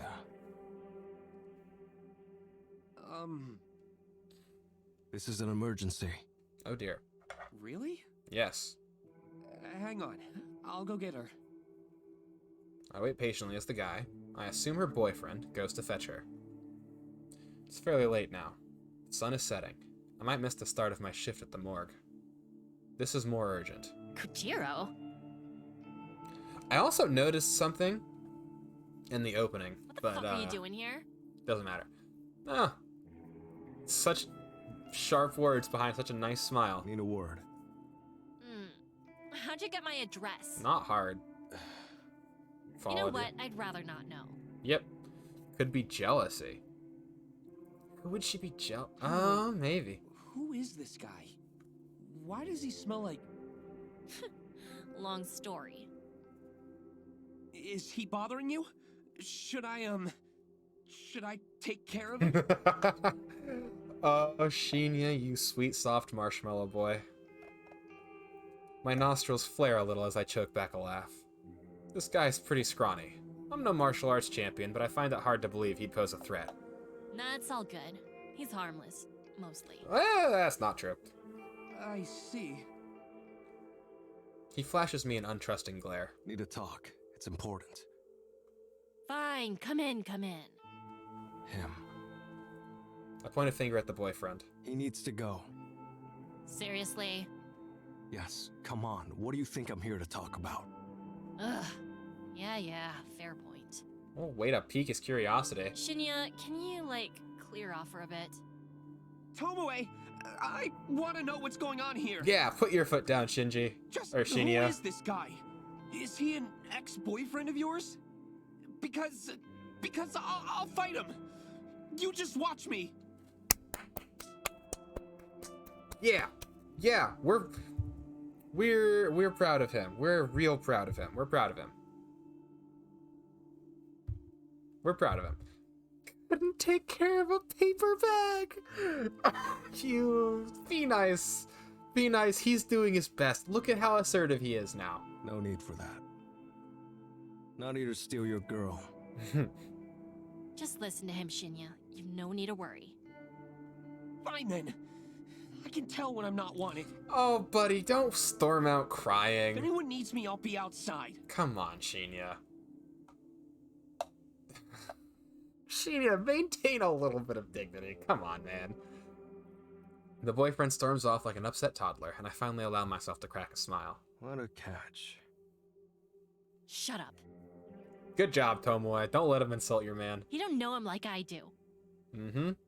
Okay. Tomoe shuts the front door, leaving us alone in her apartment. So what the fuck is this all about? Good to know. Have you told Noriko you're quitting? Nah, not yet. Surely you could have asked me that over noise. Proms. Thought you might be in danger already. Danger? Why? Because she's crazy. Have a theory. Reckon Noriko will cut us up if we leave our merry band. Nah. Noriko and I are besties. She wouldn't hurt me. Noriko wouldn't hurt you. Corpse Girl would. And you have to hope that one of those wins out against the other. And I can tell you right now, Noriko is very much the secondary personality. Don't act so certain. Noriko will do anything to protect herself. That neighbor of hers, the guy that got arrested, she set him up from the very start. Made him take the fall so she wouldn't become a suspect. You're shitting me. Nope. Dead serious. And I take a moment to consider the best way to announce my next theory. don't think Noriko's working alone. You're such an idiot.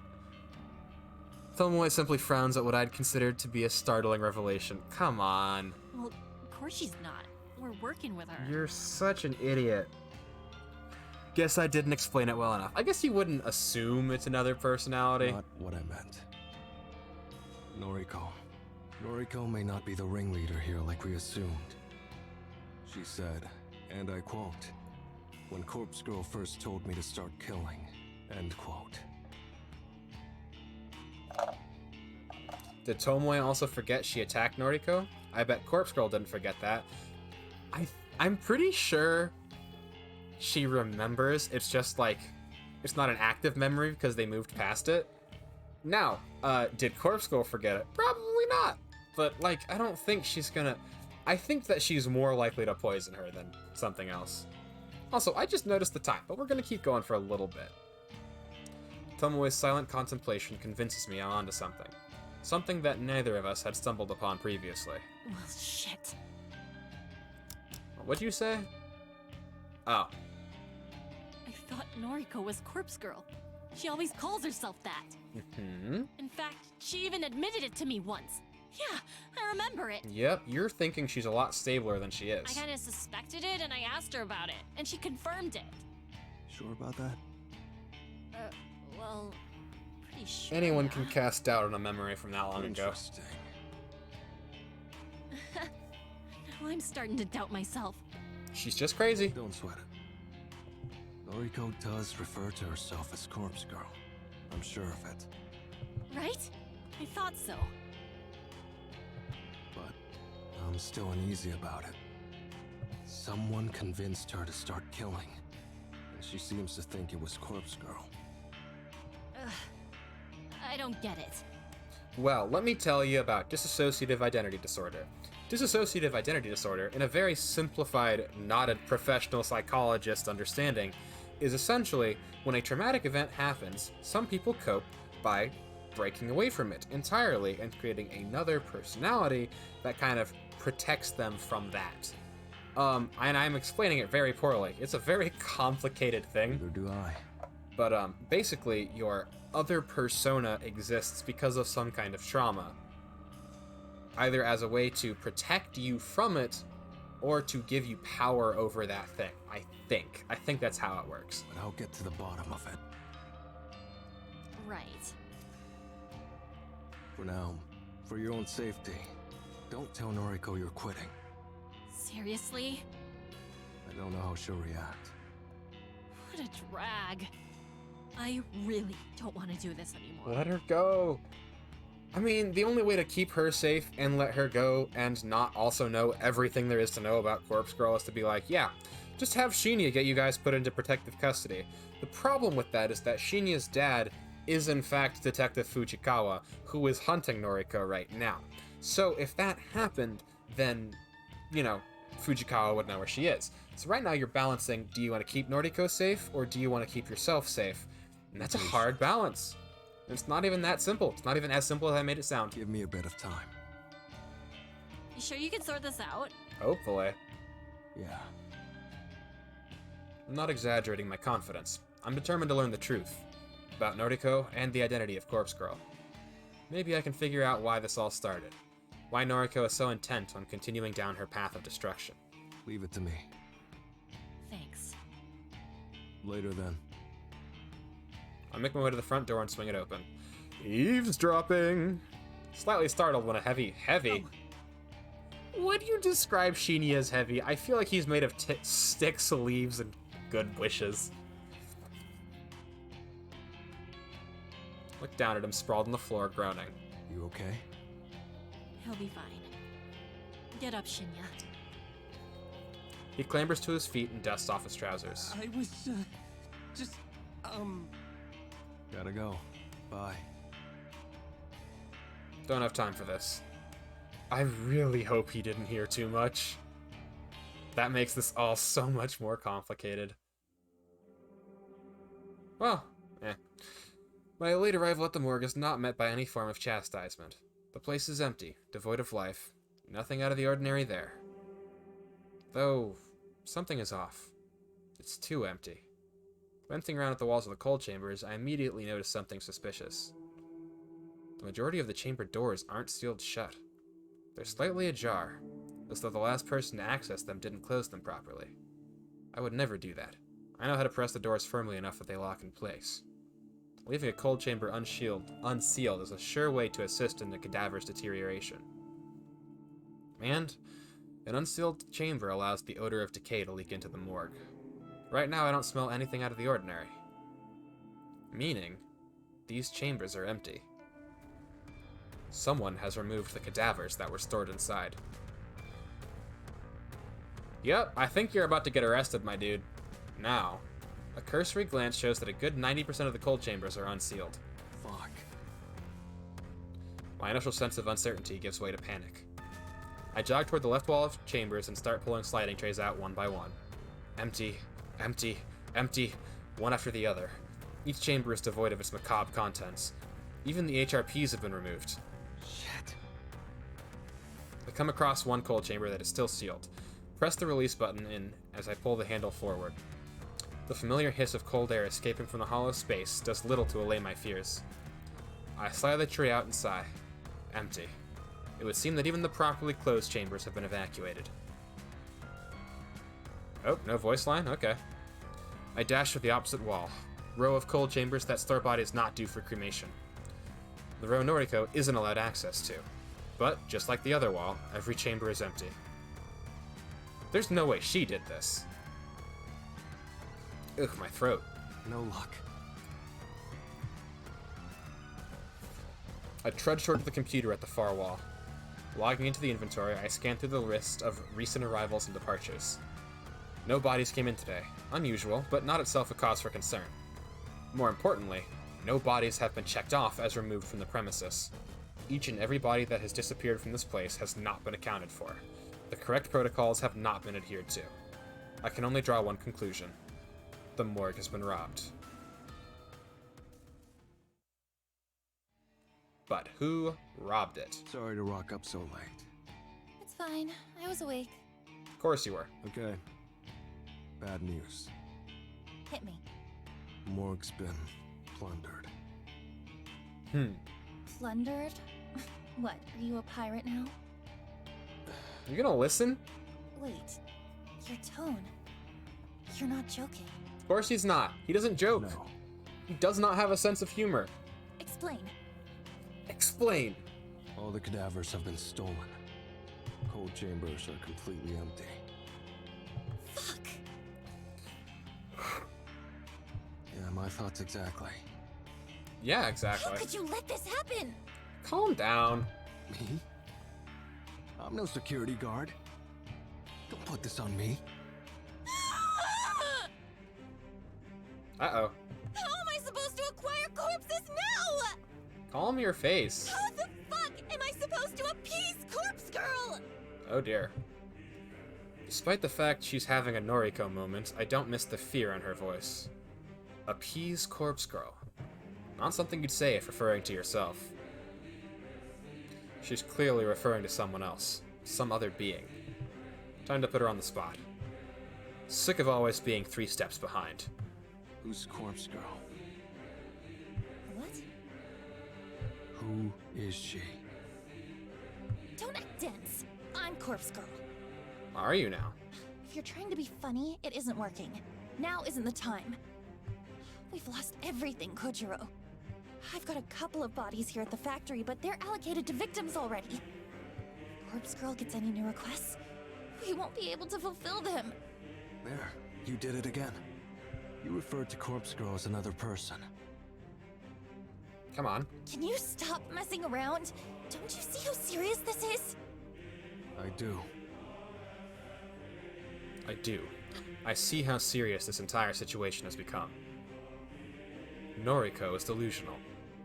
She refers to Corpse Girl as both herself and as another person. She pays no heed to the difference in her words, even when called out on it. He doesn't seem to be aware that she's doing it. Could be a personality disorder. Can't place blame on her if that's the case. But I think it's more than that. She believes she's being guided, or goaded, by Corpse Girl, forced to achieve her ambitions. There's more to it than a personality disorder. Something I'm not seeing. So, what do we do? What can we do? You'll have to break into another morgue. Start stealing corpses for me. Calm your face. No. What do you mean, no? Don't say no to me. Uh-oh. I'd do just about anything for you. But sometimes, you need to know when to call it. There's no moving forward from here. I can't give up. I've come so far. Ah, dang it. Somebody stole the cadavers from the morgue. From my morgue. Somebody who knows what I'm involved in. Mm-hmm. It Maybe wasn't an attempt to stop what we're doing. What do you mean? maybe the guy who you beat in a parking garage? It was a message. Whoever did it wanted to prove that they are more powerful than we are. Pulling several hundred stiffs from a morgue, all at once, without getting busted, How do you do that? that's something even we couldn't achieve. How do you pull the ones you pull? Someone knows our operation, inside and out. Someone knows what we do and how we do It's it. probably Aoi, if I'm fully honest. And they wanted to prove that they can do it better. The Human Removal Service. Yep. Who else? I haven't said the phrase calm your face in a very long time, but that's something I used to say a lot. Damn it. I don't think I You ever can see said it the on truth stream, now. actually. We can't continue with them in the picture. Time to go to war. You're right. Our next move is to destroy them. Destroy the Herald. And how are you going to do that, my little anemic skeleton? Wasn't exactly what I was getting at. I was only trying to discourage Noriko from continuing with her operation. What do you propose? You said you'd do nearly anything for me, right? You've got to give back to your minions before you can just keep making these demands. More or less.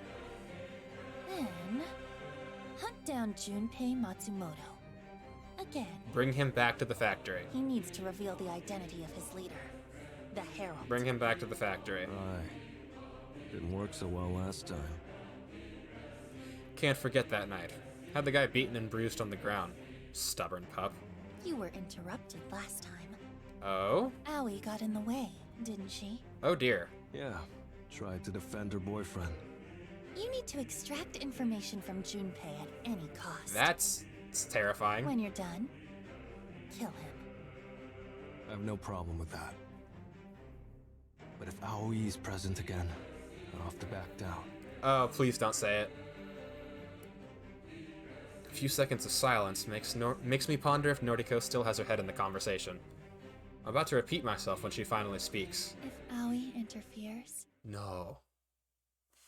Please, no. kill her.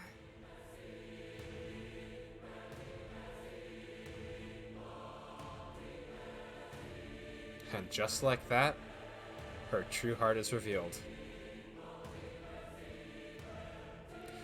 She will stop at nothing to achieve her goals. I was right to fear for Tomoe's life earlier. I was right to fear for my own. If Noriko will cut down her best friend in the world, then she will show no mercy to anyone else. This kind of resolve, this steel-hearted determination, I can't help but admire it. I respect Noriko. If I do this for you, I want something in return. What? Be with me.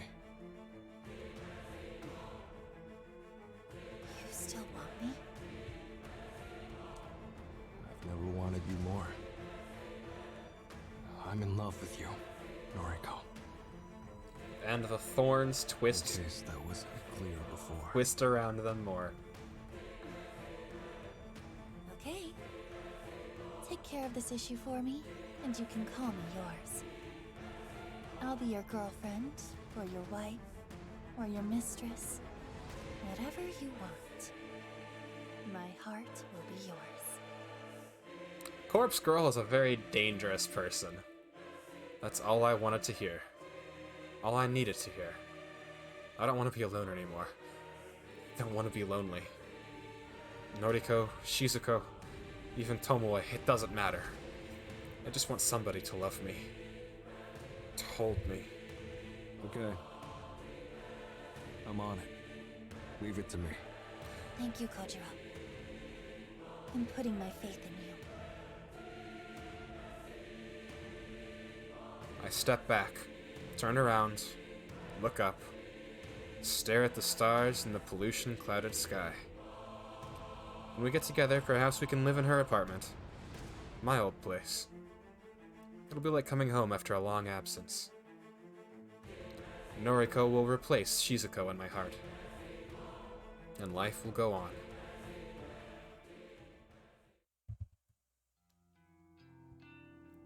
Wow. What a... Hold on. Save... And that is where we are going to head back to the title. Boop. Oh dear, a lot of things just happened. Wow. Every time I play this game, it just kind of leaves me being like, wow, I would like to keep playing.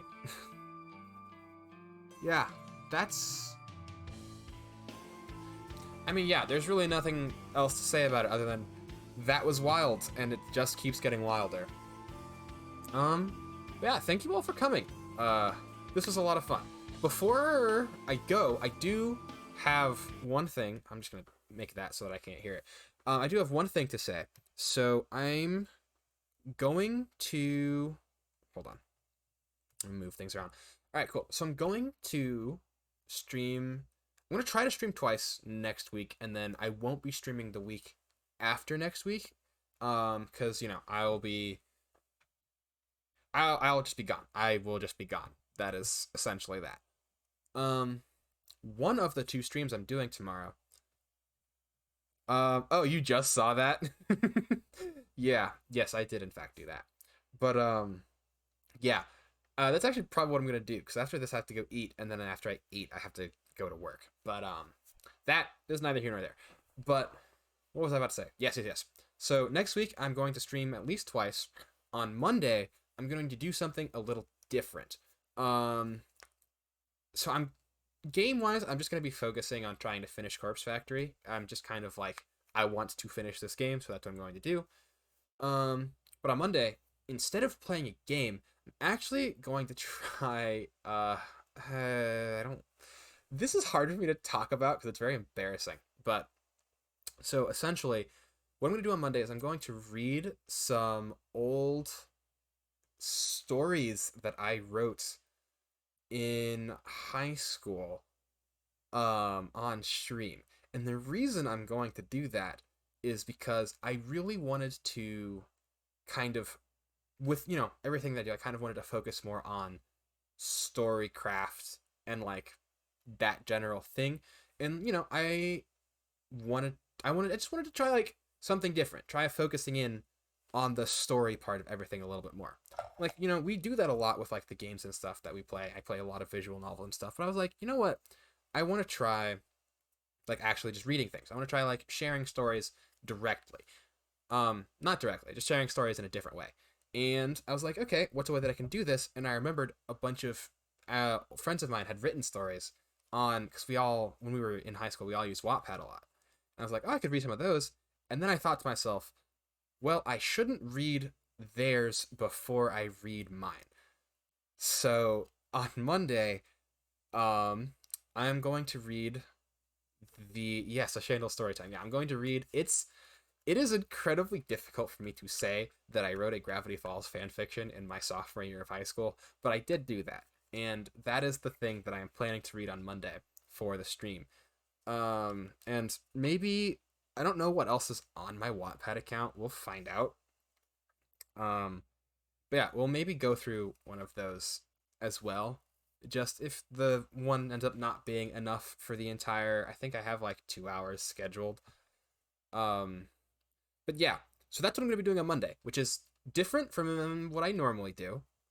I hope it's like interesting, at least. I'm very nervous about it for a lot of reasons. It's like, first off, this is stuff that I wrote years ago, and I do not remember how good or bad it is. I know it's not going to probably be very good.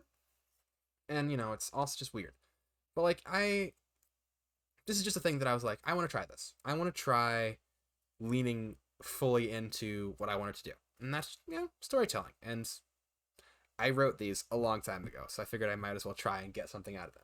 And if you guys end up liking that stream, I have a lot more, like, stuff of that nature that I would like to do. But, you know, we'll test it out and see how it goes.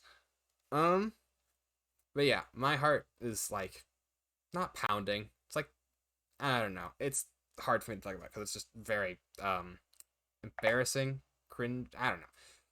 But yeah, that's all of that. As far as other announcements go, you know, I'm going to try to stream twice next week. So once on Monday, which is the story time thing, and then I might aim for Tuesday. If I do stream twice, I'll probably try to stream probably on Tuesday, honestly, because I can't think of another time that I would. So I don't think I will be able to on Saturday of next week. And then I don't plan to stream for the week after next, because I'll just be gone doing things. But yeah, that's all of that noise. That's everything there, and I'm going to vanish before I have a nope, stop. I'm gonna vanish before I have a reason to backtrack on anything that I said, and I also want to go eat. So thank you all for showing up. I hope you enjoyed. I had a lot of fun, and we'll see how things go on Monday. Alright, cool. That's everything. Alright. Have a great rest of your time. Yeah. That's it. Alright. Bye!